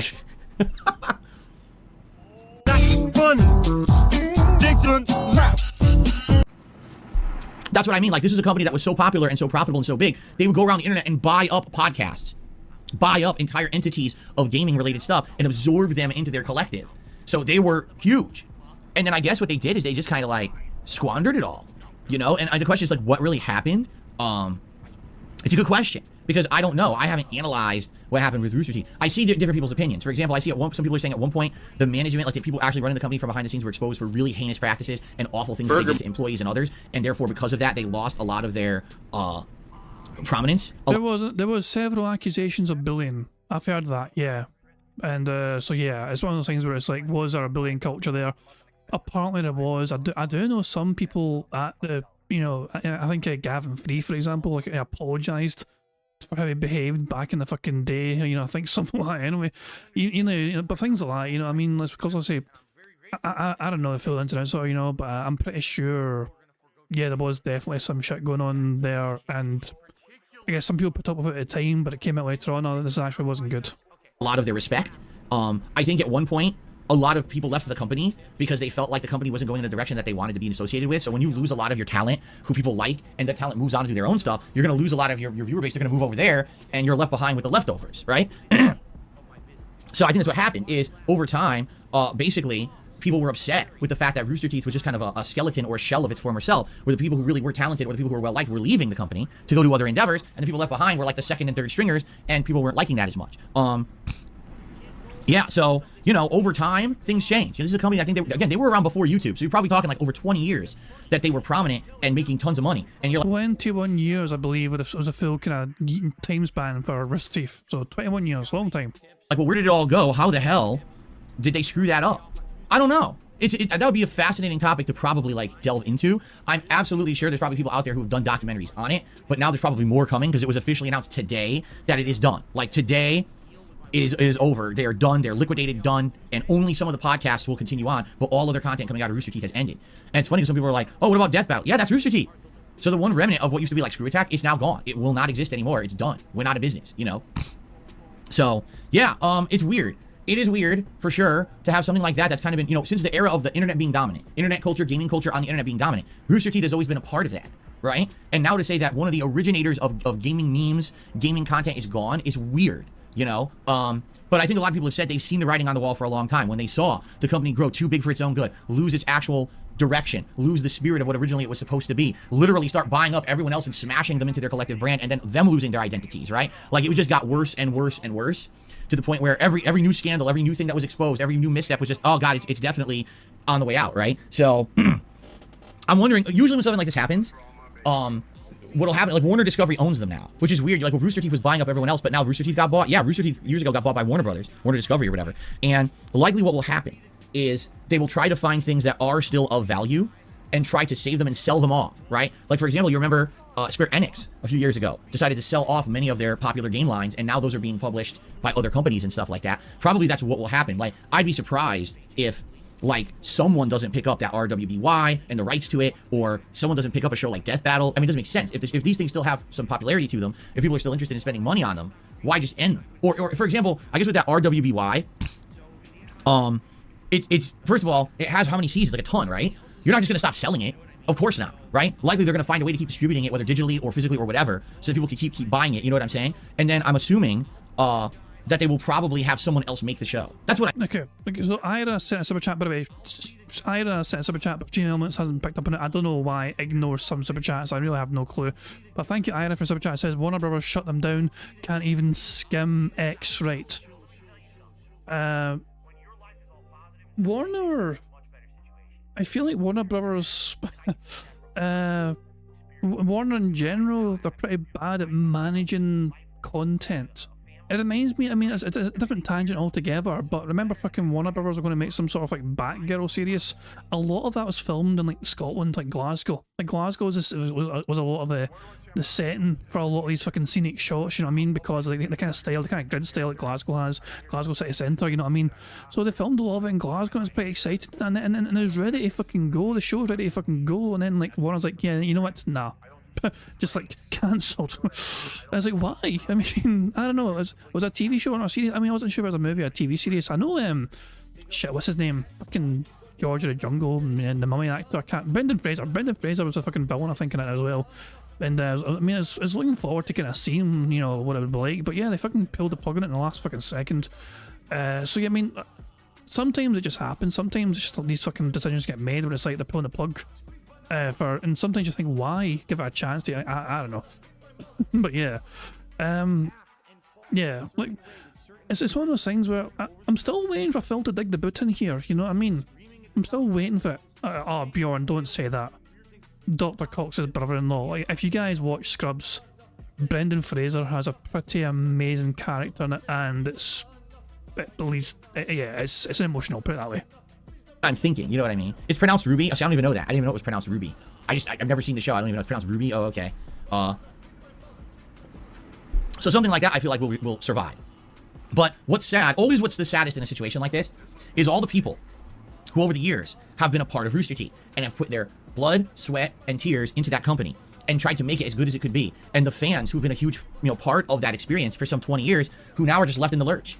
You know, how do you go from being a company that was a little rinky-dink, oh, we're making little memeable videos about Halo, right, to being one of the most profitable, prominent, internet-related gaming companies for culture, podcasting, news, and memes and jokes, and you're so popular and so much money, you're buying up everyone else. And then you mismanage that ship and literally drive it so far into the freaking Bermuda Triangle, right, that your company gets bought out and now liquidated and done. I mean, wow, what a story, and what a shitty one, honestly. I will be right back in like a couple of minutes, guys. Listen out for more snorts and burps. I won't be too long, but yeah, please listen out for some snorts and burps. I'll be back in like, like a couple of minutes. That would be fascinating. Maybe one day we should explore that, because again, I don't know. I've never really delved into it. I'll be honest, I was never a fan. I am aware of Red vs. Blue because when Kat actually moved in with me, she used to be a fan of it, and so we watched some of it together, and I thought it was funny. I thought that the show, overall, there was some stuff that was stupid, but I actually thought that a lot of it was quite well done, right? But I mean, that's their past. That's not their present. That's their past, what they were known for, how they got prominent. But yeah, like, I don't know that much about them, so... But man, just one of those bastions of gaming that's gone again, right? And the meme persists, I guess. Darkside Phil is still here in 2024, making content, and yet he's outlived another one. Goodbye to Rooster Teeth. It's like... Yeah, I don't know, man. I don't know. I don't know what to say about that. Okay. There you go. Andrew Dale actually says they lost a ton of their viewership and sponsors after it came out about their treatment of employees. See, I guess I'd like to know more about that. I don't know anything about that. I don't know how they mistreated employees or anything. I've never followed the history, so I don't know what happened there. Again, that's like, for me, the Red vs. Blue stuff is like kind of like college level. It's kind of like college humor. Remember college humor? Like that, I think of it at the same level. Like, it was stuff that was memeable internet culture, but it wasn't for me. It was like for a different group. I was never into Halo like that back then, so like I didn't care and I didn't know about it, nor did it really appeal to me. So it was like a different, offshoot of the same culture. Like totally, I was into games, but I was into Street Fighter and I was into like, other stuff, while the whole Halo stuff was its own entity over here, so it kind of, I never really was in line with that, you know what I'm saying? So I never followed it, I really knew much about it. So. Pizza Box Gaming says college humor was great in its heyday, the stream's not making me feel so nostalgic. Yeah. Anyway. Alright, so, goodbye, Rooster Teeth. Sucks. But maybe we'll investigate it one day. If you guys are ever interested in seeing me do something like a react, like maybe you guys know about a documentary, but I'm sure there's probably a few out there covering Rooster Teeth. If you're ever interested in seeing me react to something like that, I'd be down for that. We haven't done a long-form documentary in a million years, right? I haven't watched a long-form, thing and reacted to it in a long-ass time. So if you're ever interested in something like that, let me know. Maybe we'll look into doing it as a one-off day, just a variety event, okay? Hell, DSP Reacts could use it. DSP Reacts is just a react show once a week. That's it. It could use something else extra on there, right? Now, sadly, the Xbox partner preview happened this morning when I was getting ready for stream. I couldn't watch it. I was showering. I was shaving. I was eating breakfast. I was doing my daily, stuff. So it happened at 10 a.m. So if you guys know anything about Xbox partner preview, bring it up now. Or what I'll have to do is try to research it during my day off and we can talk about it on Friday. But, it happened when there's no way I could possibly have watched it, You forgot all about it. Yeah, people, I guess we'll have to look it up. I think people were saying they announced there's a sequel to The Sunken City, which blows my mind. Did anyone actually play The Sunken City? I tried. The game was an unfinished, buggy mess. It sucked shit. it was such a bad game, I dropped it. And you know me, I rarely drop games, and I dropped The Sunken City because it was garbage. So you're telling me there's a sequel? It's like, Jesus Christ, how many people bought that fucking stinker that they made a sequel? that actually confuses the living shit out of me. The thing is, I do feel like a game like that could do well if it actually had a budget, if it actually had production value. I don't know why it was treated so badly, right? I am back. What did I miss? Oh, I guess we're not doing DSP news anymore, so we can zoom back in. Sorry for that, guys. I'm back. Yeah, did anything happen when I was gone? 6 million snorts. That's an interesting number, mister. 200 snorts. You know what? I'll believe it. Let me just press the button 200 times. 2 sniffs and the burp. I'll count that as 2 snorts. And the burp. Oh, I had an ear touch as well. Okay, let me do that. Burger. There we go. 5 in a row. That's concerning. And he said million. I'm not going to play it just because he said million. If it says 6 million, we'll play it. How's that?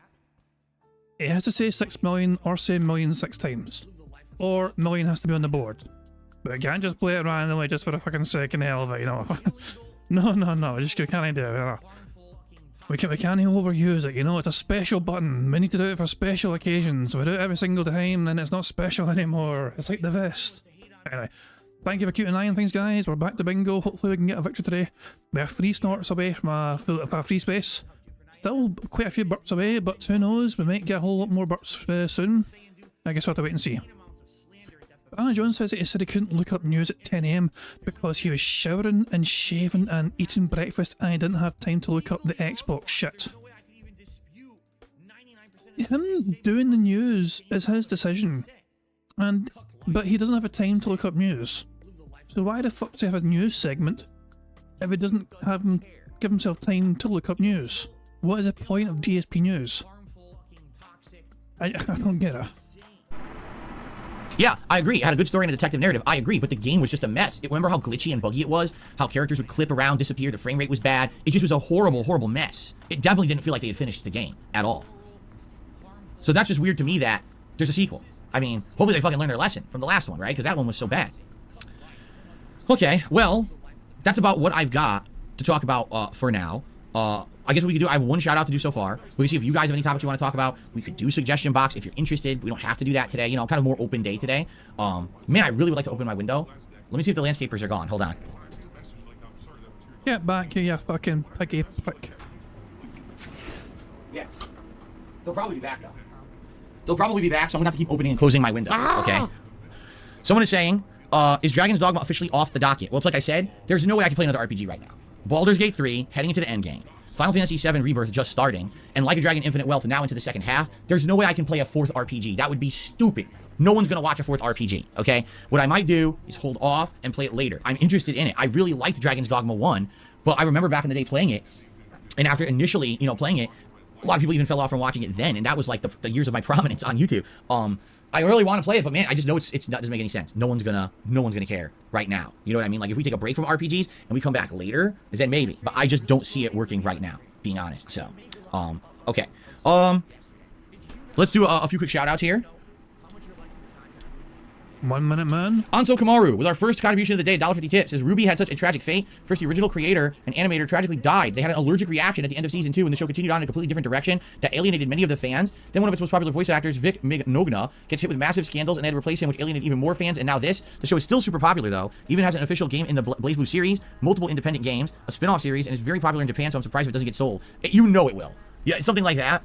You know it's going to. You know, it's kind of like with Screw Attack what happened. Screw Attack got sold, and really the one thing that remained was Death Battle. Everything else was like, just cancel it all, there's no value. But Death Battle was the one thing that they thought was huge and should continue, and it did. So I definitely feel like it will, in some capacity. I guess it remains to be seen, because this was just announced this morning, so no one really knows the full extent of how this is going to happen, okay?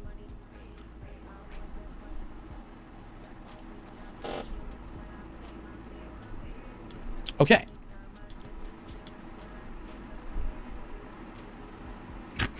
Someone tips $1. Did you see Review Tech USA last night? On his stream, he went full mask off on his editor. No. I don't watch Review Tech. I don't care about Review Tech drama. I'm not involved in it. You don't need to ever bring it up with me ever. Trust me. I have zero interest. I couldn't be possibly less interested. Yeah.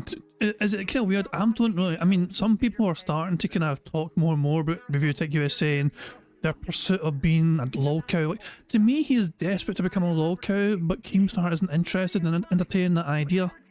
Like when the lolcow podcast idea first came up, and they were trying to find a third person to do it, a lot of people kept suggesting Review Tech USA, just to piss Phil off more than anything else. It wasn't because, oh, you know, RTU's gonna be a great fucking lolcow. No. It's basically just to kind of pick the person that Phil might be most pissed off about.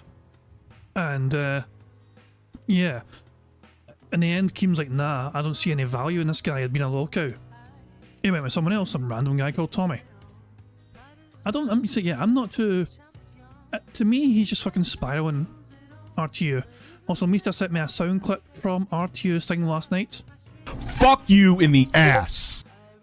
So yeah, that was Review Tech USA last night. Make of that what you will. Strange fucking quotes, but there you go. But thanks for the $1 tip.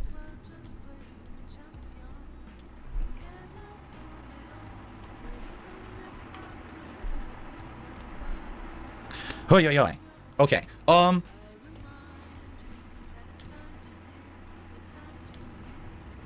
on here. Give me a second. Whoa. No. Hurry up. Whoa. My screen's not loading right. Hold on. That definitely is not supposed to look like that. Hold on. I'm ticking clown mode because he went whoa like a fucking dumbass. Burger. 5 in a row. That's concerning. Come on, fuck Phil. Just fucking stay and do all these things so I can fucking fuck off and celebrate a full house. Okay.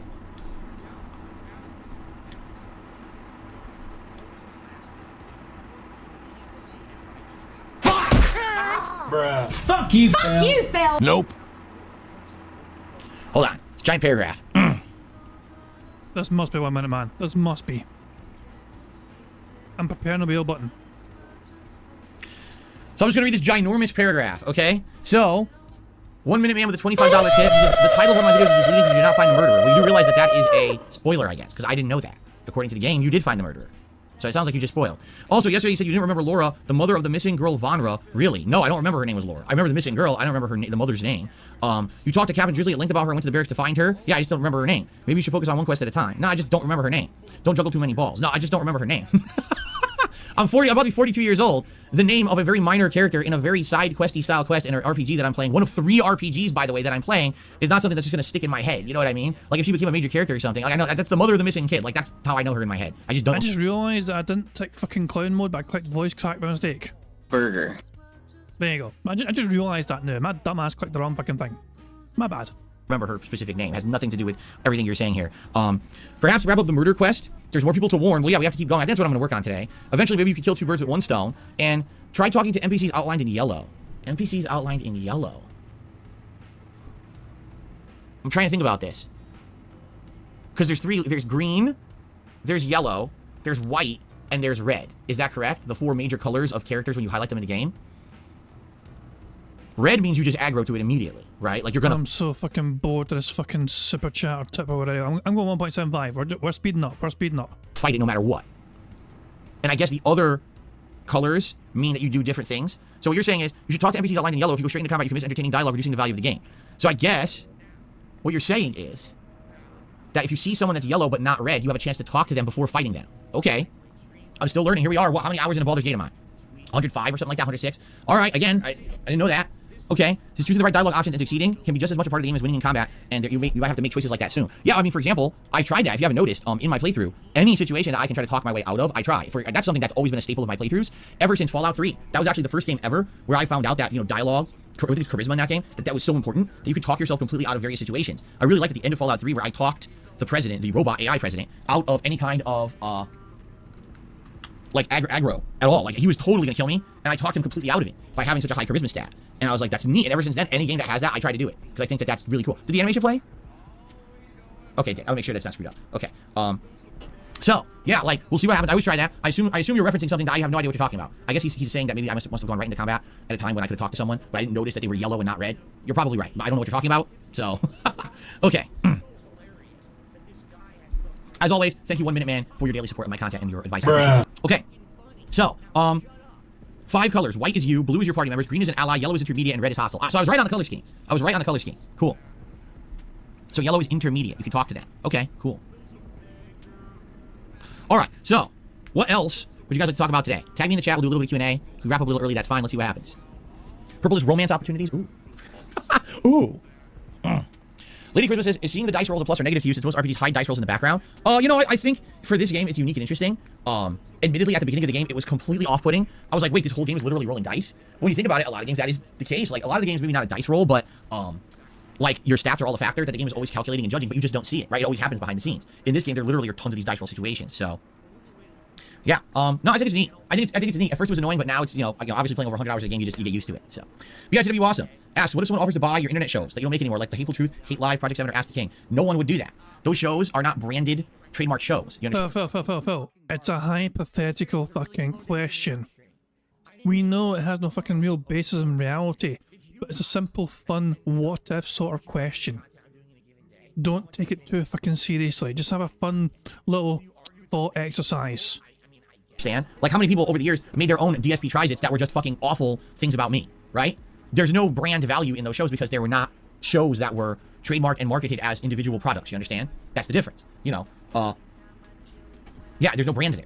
No one would ever pay $1 for it. They would just rip it off. Now, the thing is, would I have the ability to go back at that and be like, hey, how dare you try to make a review show called The Hateful Truth? I did that for many, many years, and it's totally my thing. If I ever want to bring it up or bring it back, I can. It's not your right to steal that idea. Yes, I could do that. And in fact, that's a lot of the things people say is that you can always like go to court or whatever. But for me, you know, no one's ever gonna offer me. Phil, show me a trademark. Show me a fucking trademark showing you fucking own the rights to that fucking title. Otherwise, shut the fuck up and stay in your lane. $1 about it because again, there's nothing to it. It's a silly question. How do I feel about the revival of X-Men 97? You know, I don't know. I mean, obviously, X-Men cartoon was one of the things that I really liked in the 90s when I was a teenager or a young adult, before I was an adult. I don't know if I care about it in 2024. I feel like a lot of these nostalgic things they bring back, people are just so into nostalgia. And for me, when they just did Ninja Turtles again, right? What was it, Mutant Mayhem? People are like, oh, you're gonna watch the new Ninja Turtles movie? No. I'm not going to watch the 17th new iteration of the Ninja Turtles. The Ninja Turtles were from when I was a kid. I don't fucking care about the Ninja Turtles anymore. I grew up. I'm 40-some years old. I don't care about... I also don't watch Transformers. I don't watch G.I. Joe. I don't play with He-Man action figures. You know, I grew out of it. Wasn't he like fucking like 15 years old or something when he went with his like dad to watch the movie or something? Like he wasn't a child, but he wasn't a grown man either. But he still went with his like dad or something to watch it when he was in high school. I don't know, man. But yeah. It was perfectly fine for Phil to watch the fucking stuff in his 30s, but now he's 40? No, don't be ridiculous. It seems like a lot of people never fucking grow out of anything. They just want the thing over and over. So was I a fan of the X-Men when I was growing up? Yes, I owned the comic books. I owned the action figures. I watched the show every single Saturday morning when it came out on Fox. And then the show ended. And I was like, okay, it's time to move on. And now they're like, whoa, in 2024, we're bringing back X-Men 97. And I gotta ask the question, why? If you're gonna make a new X-Men show, that's something that would make sense to me. You're like, we're gonna bring back the actual original X-Men 97. What are you doing? What? I don't get it.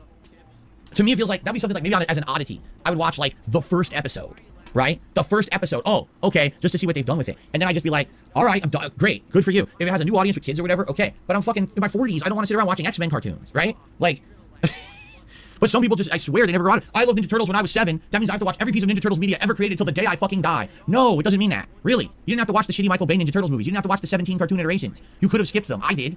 And I still, to some extent, have nostalgic feelings about Ninja Turtles, but I don't care about them to watch Mutant Mayhem or other shit. Like, I'm just not into it, right? It's up to you. For me, I'm not interested. I'm really not. Like, I heard about it, I'm like, I don't really care. Okay. The Mario movie? I hated the Mario movie. I told you. I really didn't like it at all. Seems like a lot of people loved it. I hated it. Was I ever into Power Rangers? Power Rangers came, again, kind of after my time of caring about that kind of stuff. For me, it was Ninja Turtles. And then after my interest in Ninja Turtles waned, I got into video games like Street Fighter and stuff, and I stopped really caring about pop culture stuff like that. Now, I did see Power Rangers on TV for like 1 to 2 seasons. I didn't watch it religiously, but if it was on, I would watch it. And I thought it was all right, but it was such a weird mishmash of America and Japan, and you could tell that it didn't jive. You knew that it was a weird show when half the stuff in it was like fuzzy and it looked old, right? It was definitely bizarre. And at first, I was like completely wondering why it was popular. Like, why people like this? It's so weird. But then after a while, you kind of get into it almost. You're like, okay, I kind of get it. Like, I totally saw the Power Rangers movie in theaters. I thought it was atrociously bad, but I saw the Power Rangers movie in theaters just as an oddity to see what it was. And I was like, you know, appalled how bad the movie was. So no, I was never a huge Power Rangers fan. Like I said, after the initial cast left, because remember, the initial cast was there for like a season and a half, and then they changed over to the next group. You know, Kimberly left, and sadly, Trini, she passed away, right? So they had to get a replacement there, I think, or no, she passed away later, didn't she? I can't remember. But basically, they replaced like half the cast, right? And so I was watching some of it up to that point, but I never watched past that. I think, what was it, Mystic Powers or something like that? No, Zeo, Power Rangers Zeo. When they started Zeo, that's when I never cared and never watched past that. And I know they have like 17 more seasons after that, but when Zeo hit, that was the end for me. Would I ever consider writing a book, fiction or nonfiction? Maybe. Or maybe, you know, that will be the way that I tell my story later on. Maybe it won't be a freaking documentary on the internet, but it'll be a book. I don't know. I don't know why anyone would want to see a book written about me or that I wrote, but who knows? You know about Power Rangers Zeo? That's one of the early ones, because there was regular Power Rangers. Wasn't it just Mighty Morphin Power Rangers for like 2 seasons? And then they changed it to like, I think it was Zeo was the next one. And then after that, they did a crazy one. It was like Turbo, or was it Turbo and then Zeo? I don't know the order. But that was about it, because then after that, they went every year was a wild new plot, right?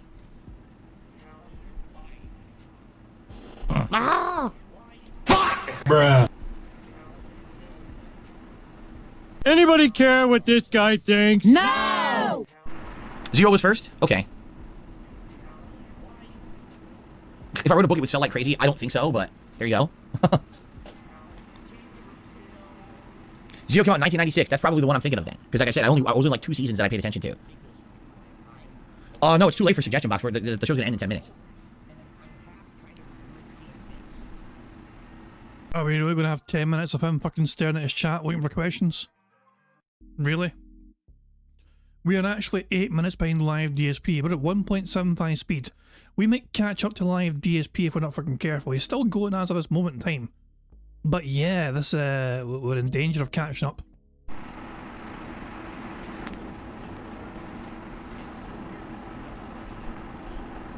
Can the show end now? If people want it to end now and don't want to ask any more questions, then yes, we can end it now. Sure. What is this picture from? Punch-Out! You don't know Punch-Out? Really? People don't know Punch-Out anymore, I guess. They don't know the classics. What happened to the Jurassic Park franchise? I hear nothing of the movies or games. Where have you been for the last decade with the Jurassic World trilogy that did insane amounts of money all around the world? The Jurassic World trilogy was very popular and successful, right?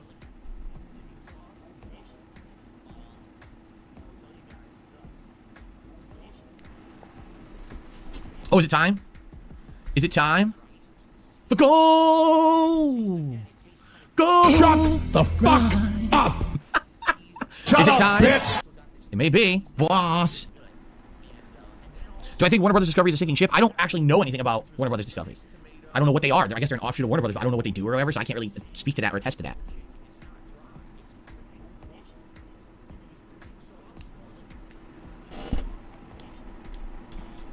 Boss. Will I ever stream another VR game? Doubtful. Like I said, number one, VR is a gimmick. It lasts a little bit, and then it wears off, right? The appeal of VR lasts about 2 months for me, and then I really didn't care about it anymore. Number two, VR is expensive. You usually need some kind of a hardware setup, a headset. That's expensive hardware to do it, just for a very small select number of games. So is it really worth the investment? Probably not. Number three, since I covered PSVR in 2016, I've now become an interactive streamer. My job is to sit here on a stream and talk with you guys, you know, about various topics and things going on, and hang out and play games and do all this stuff. By the way, he's getting view-botted right now. Almost 4,500 viewers. So he's put a special message in his chat for his audience. The message is, I'll show people. Attention. Trolls have been maliciously attacking this channel with bots. Please ignore the botting and do not talk about it or you'll give it attention, as this is exactly what they want. Thank you.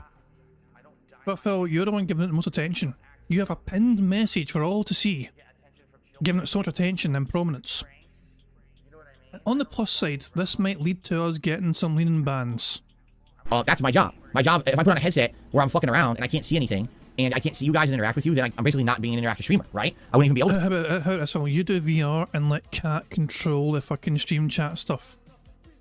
You can have fun playing the game in VR mode. This is amazing, and Cat can like fucking talk about any shout outs and fucking, hey, well done.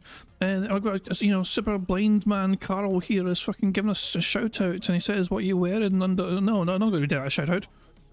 But yeah, have Cat reach our fucking chat messages where you fucking do VR, Phil. Talk with you guys and interact and do shout outs or do anything. Can't do that with a VR headset. And then lastly, as we know, from when I used PSVR 1 in 2016, the technology at that point 8 years ago just wasn't there yet. I mean, it barely worked. There were some games where I would get stuck and I couldn't continue in the game because there wasn't enough room in this office to even do it. Like I couldn't even play any games just sitting here. I'd like stand up and move around in the middle of the office to do it. And half of them didn't work. Like, oh, I'm walking into something trying to fucking do this, right? Excuse me. So, yeah. So there you go. I don't think VR is really gonna fit into my stuff or my style or anything. Oh, really? So I didn't know that. I'm being told the Suicide Squad game was actually under Warner Brothers Discovery. I didn't know that. Damn. Damn, they're fucked. No, I don't do call-ins for good reason. I can easily just talk with you guys in the chat with zero risk. Calling in does 5 million levels of risk. Seriously, you don't know what people are going to say, trolling, get you in trouble, you know, trying to get your fucking doxing. He almost said 6 million, but he said 5 million. Unlucky, guys. IP address and shit, it's just not worth it, so.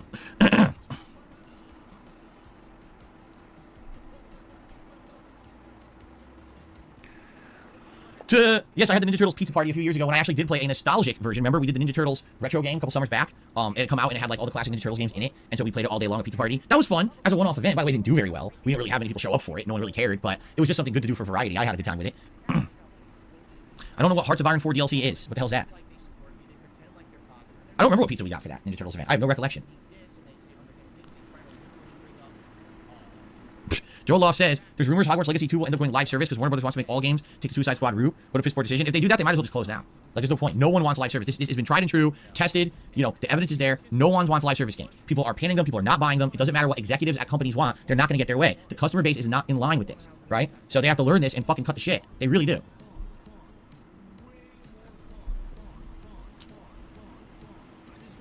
I did do a playthrough of Knights of the Old Republic many years ago, 4 years ago, actually. Full playthrough here on DSP Gaming. I don't remember what version it was. Yes, I remember MAG. At the time, it was the biggest shooter ever on PS3. The most players available in one match. I remember it. It was only okay. It wasn't like the gameplay wasn't great. It was just okay. The gimmick was that you're playing with so many people. But it didn't really stick, right? It didn't really have the impact I think they thought it would have.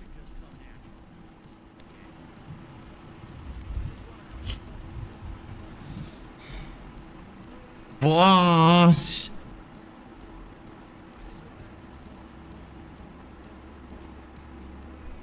Excuse me. Anything else, guys? Are we done? People seem to be clamming up. Excuse me, that's disgusting. Did I play SOCOM on PS2 back in the day? One of the first console online shooters you ever played? No, Ambulatory, I did not, but my friend did. My friend was addicted to SOCOM, and this was a guy who had been into competitive Street Fighter for the longest time. Like Marvel vs. Capcom 2, he was one of our crew. And then people found out that, or at least people found out. We found out that he basically was disappearing. Like, where is this guy? And we go to his house, and he's just constantly playing SOCOM. He won't stop playing SOCOM. He was super addicted to it, like hardcore addicted to it. Says after the mini PC, would like to be able to probably be on the table in the future. Maybe. Here's the thing. I really feel like, all right, time to be, okay, DSP becomes honest. All right, you ready for this?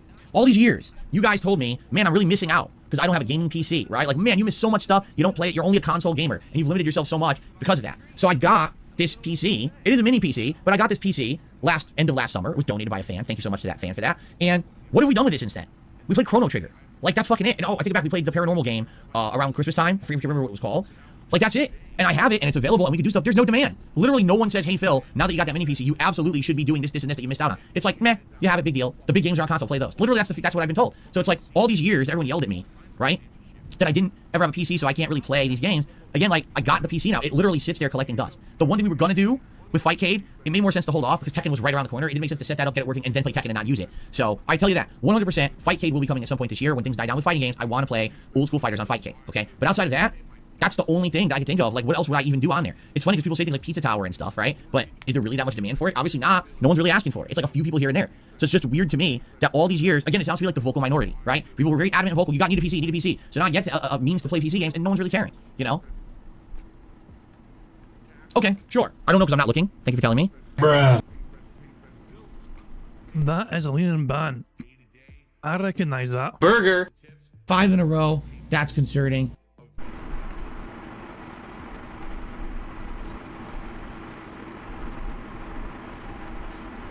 Actually, it might not be a ban. He might be fucking typing a message. That's what it is. I'm still leaving it ticked because fuck it. Thanks for telling me, because like I said, I'm not looking at all. I don't know, I don't care, I'm not gonna pay attention to it. So, okay. And as you can see, when this happens, people will come in and troll. Just ban those people. When you see them saying stupid comments about it, just take them right out. Continue on. That's basically confirmation if I can lean people anyway, so there we go. Zoloff says that the Warner Brothers Discovery CEO stated their brands are all gonna go live service moving forward. Mortal Kombat and Suicide Squad are already proof of their strategy. Okay. I've never been to New Orleans. No, I have not.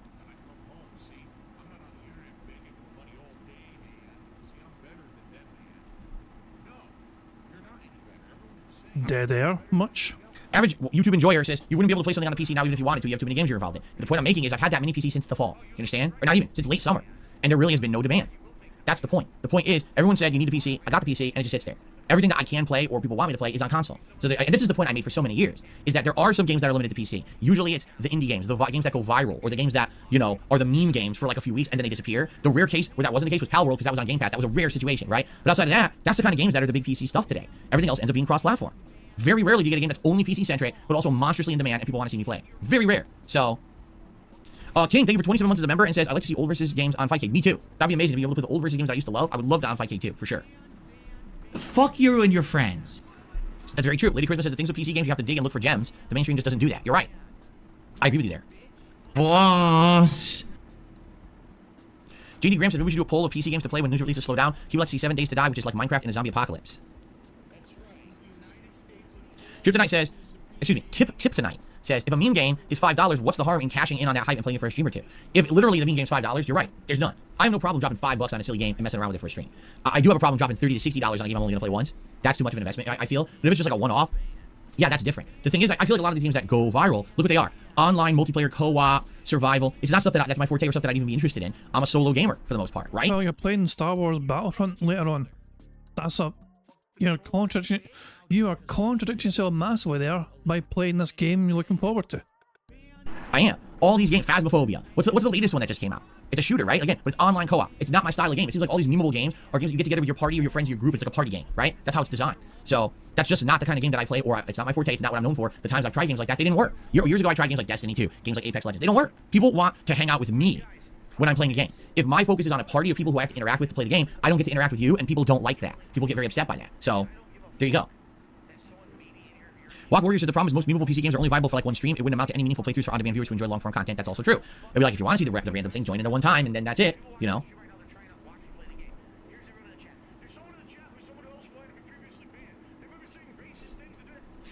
Okay, hooey. Well, we've covered a lot. That's what it's called, Lethal Company. Yeah, that's the latest one. Isn't it? Didn't it just come out a few weeks ago? Lethal Company. So that's the next memeable game everyone's talking about, right?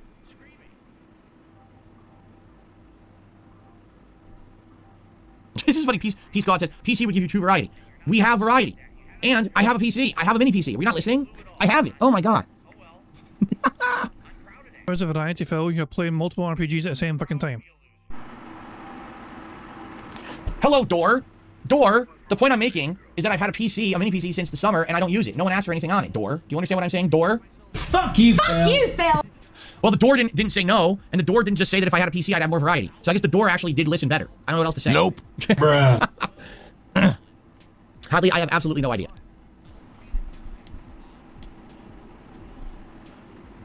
Funny.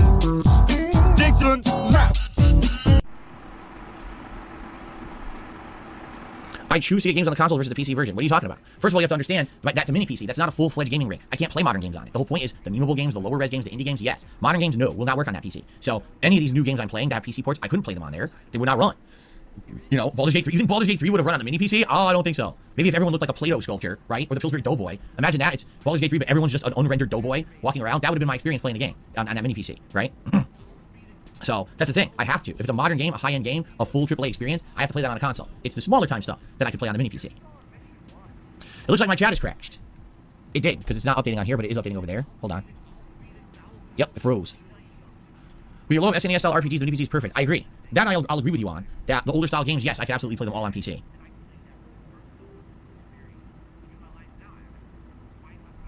Then I agree on as well. Walk Warrior says, I think once you get past all these RPGs that the devs release all at the same time, people will stop complaining. I do agree with that too. Once we get more variety into the schedule, people will not be as, you know, oh, this is boring and blah, blah, blah. I think people are only complaining because it is seriously so many of the same style of game, for sure.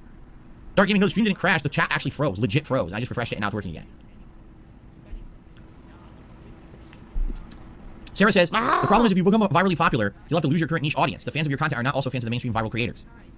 I don't know Well, that confused him. about that. But here's the thing. If I were to grow to the point where now I'm like, you know, bringing in so many viewers and the chat is going, and there's so many people there, right? I would not, definitely would not have the personal ability to talk with many of you like I do on a daily basis. Wait, I'll tell you exactly what would fucking happen. Random Q&As with your dumbass audience at the end of your fucking contribution segments would be replaced by you just fucking reading out contributions. To talk to Phil Burnell, if he was fucking super popular and the chat was going a million miles an hour, the only way to be able to talk to him and ask him a question would be to fucking give him money. That's what would fucking happen. I enjoy our conversations. I enjoy the fact that I recognize many of you in chat and we have kind of running jokes and things. You know what I mean? That's a nice feeling. It feels like it's a group of a community of friends or people hanging out as opposed to, oh, this is a crazy ass party room with a zillion people in it bouncing off the walls going nuts. Okay, fucking Phil said a zillion, it's practically a million. He said it a lot, fine. It's an interesting fucking number. Here you fucking go. Jesus! Alright, so ladies and gentlemen. 6 million. 6 million. That's a pretty interesting number, isn't it? 6 million. Well, guess what? You're wrong. It didn't happen. You're making it up, right? You make that shit up. No, how about this? Banned.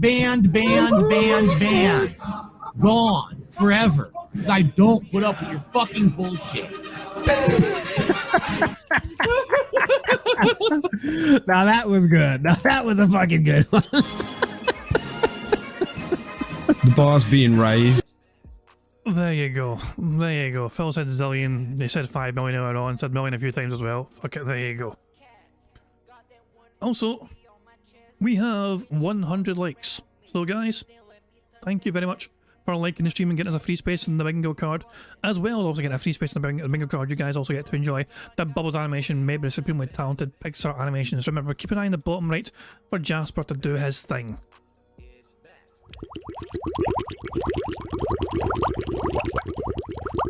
Come up, Jasper.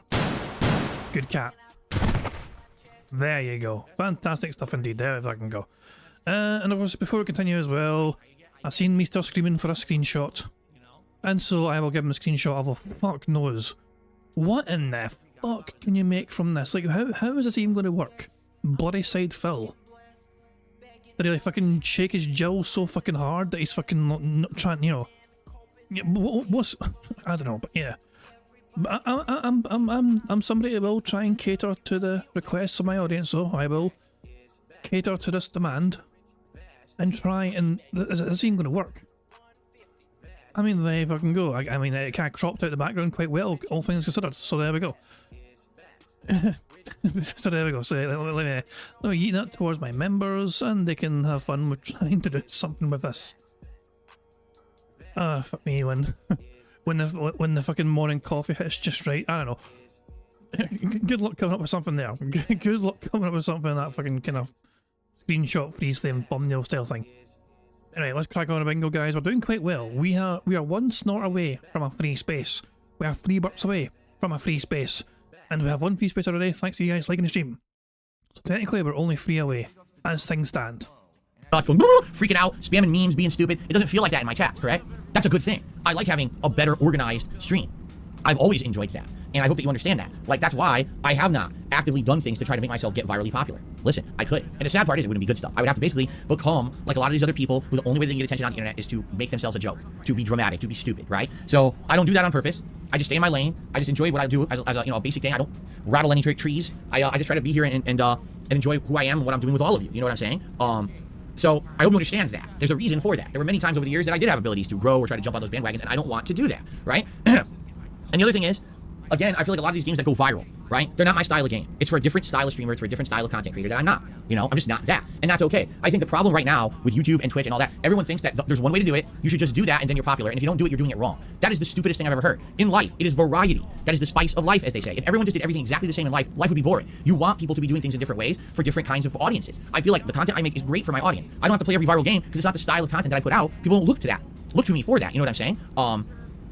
I definitely feel like people don't get that. Like, well, if you're not doing it exactly the way that everyone else does it, and you're not getting virally popular as a result of that, you're doing it wrong, right? 10 years of failure, despite the fact that I'm still here, still profitable, have a great personal life, have a great... Oh, he's quoting Turkey Tom again. 10 years of failure. Turkey Tom is living rent-free in that fucking head, and he's got no idea about it. Like, has someone told Tom that Phil mentions him at least like fucking 4 or 5 times a month? Jesus Christ, man. Phil, move the fuck on. Great professional life, 10 years of failure. Why am I a failure? Because I didn't copy everything else everyone else was doing so I could become virally popular like them. That's not failure. That was a choice. That was a choice to be a different kind of person and creator that I'm okay with. If you're not okay with it, maybe you should look in the mirror and wonder why you want everyone to be exactly the fucking same, because obviously you don't have that level of like thought. You just think everything's samey, everything good, right? Not every actor who stood out there was intending to be a Leonardo DiCaprio or a Brad Pitt. Not every musician is aspiring to be a Taylor Swift, right? I don't make decisions that would make me like that. I haven't done a single thing that would blow me up because I don't care. I don't want to be like that, right? Right? Okay then. Bruh. Thank you. Glenn Alm says you can't be a failure if you sustain this amount of longevity doing it your way. Thank you. But it takes maturity and intelligent thought to understand that. Not a lot of people have that capability in the modern day. People are just becoming stupider. And more stupid people watch the content from the stupider people, and it just propagates more stupidity. And there's nothing you can do about that. The world will become dumber and dumber. For fuck's sake, Phil, you mentioned the fucking word stupidity makes me want to play this clip. You have been the personification of stupidity since 1997.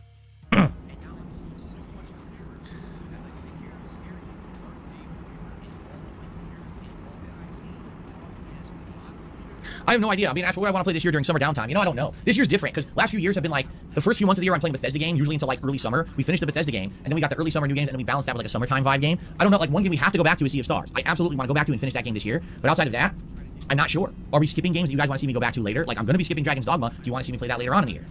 Don't know. We have to think about it.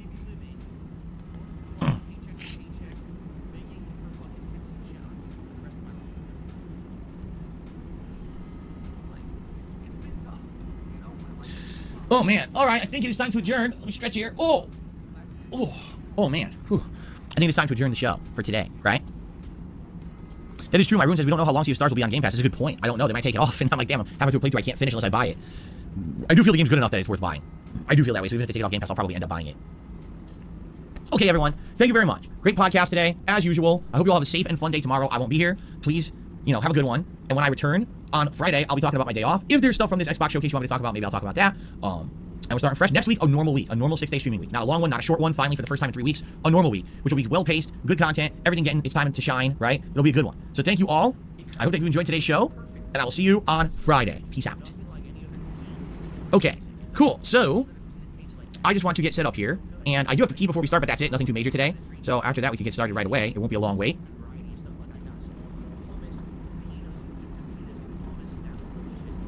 Okay.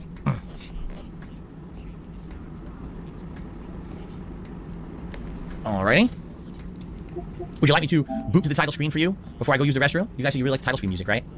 And the volume level should be fine. I believe I've already adjusted it. I did. I've already adjusted it.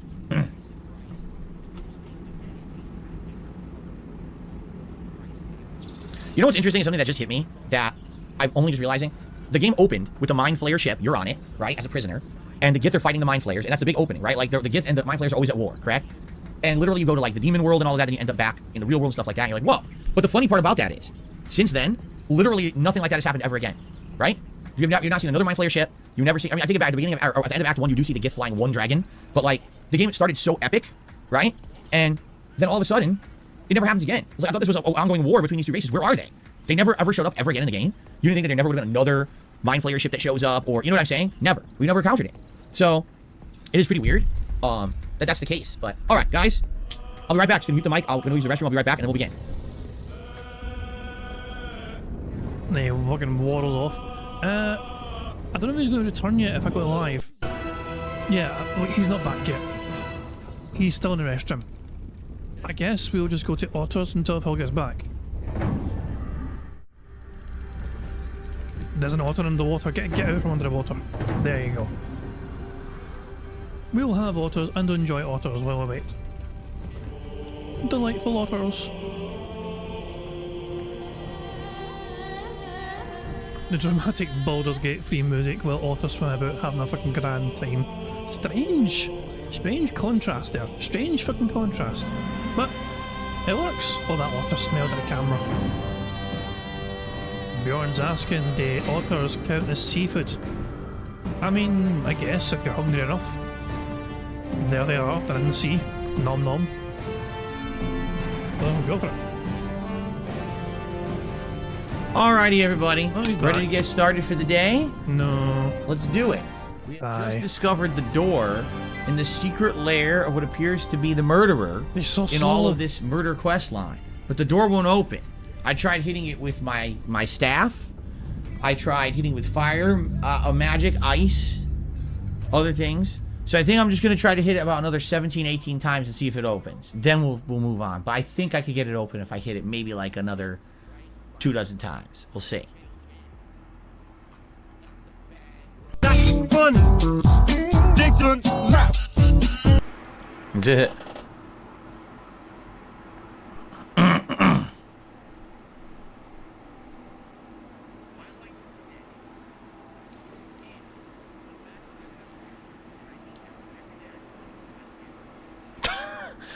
Darkwing Duck says, do you pull your pants down to your ankles to pee?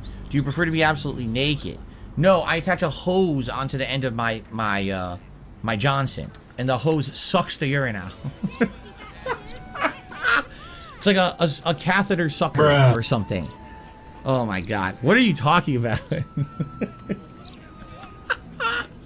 What is going on? I don't know. You people are weird. All right, you guys ready? Let's get started here. Yeesh.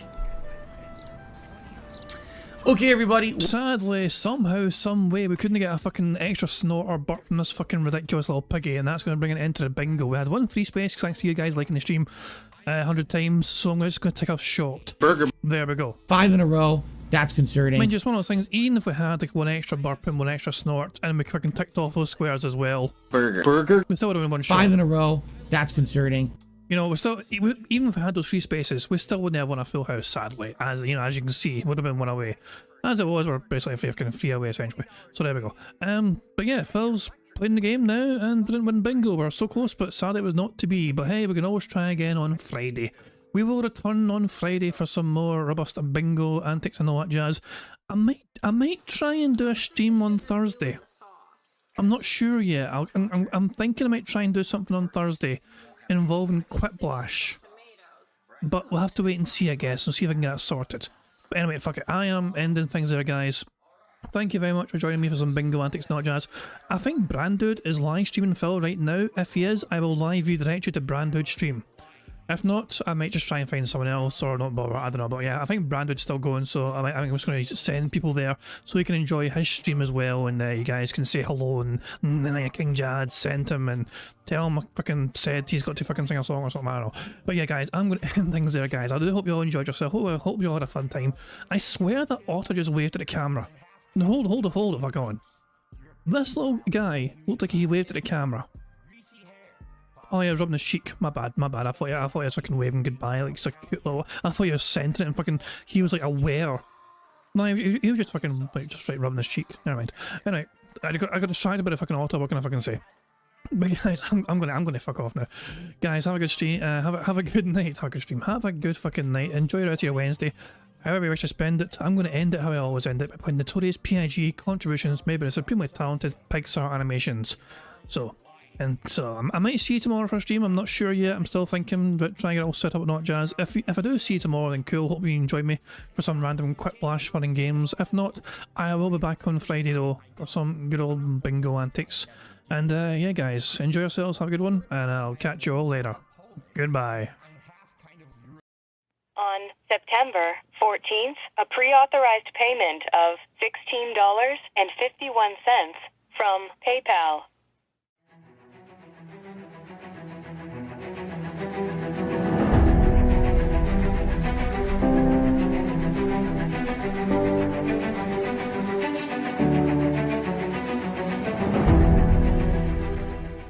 All right, Luna Mills has tipped me $1.30. It says, "I'm back. What's your favorite type of shower?" When you're showered in money. When you go outside and all of a sudden greenbacks start falling from the sky, and you raise your face up. You're like, oh, you start dancing. You go, oh, money, yeah. All right, I don't know what the hell you're talking about, but thank you for the first tip of the day.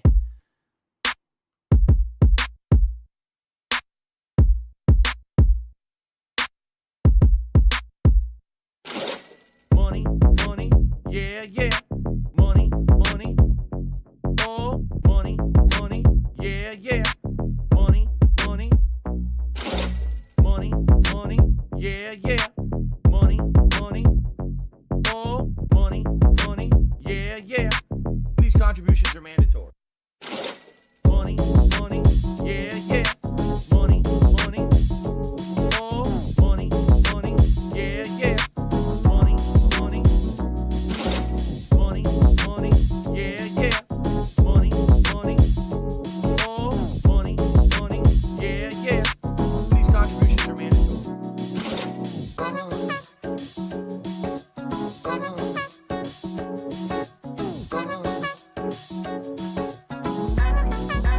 Show me the money.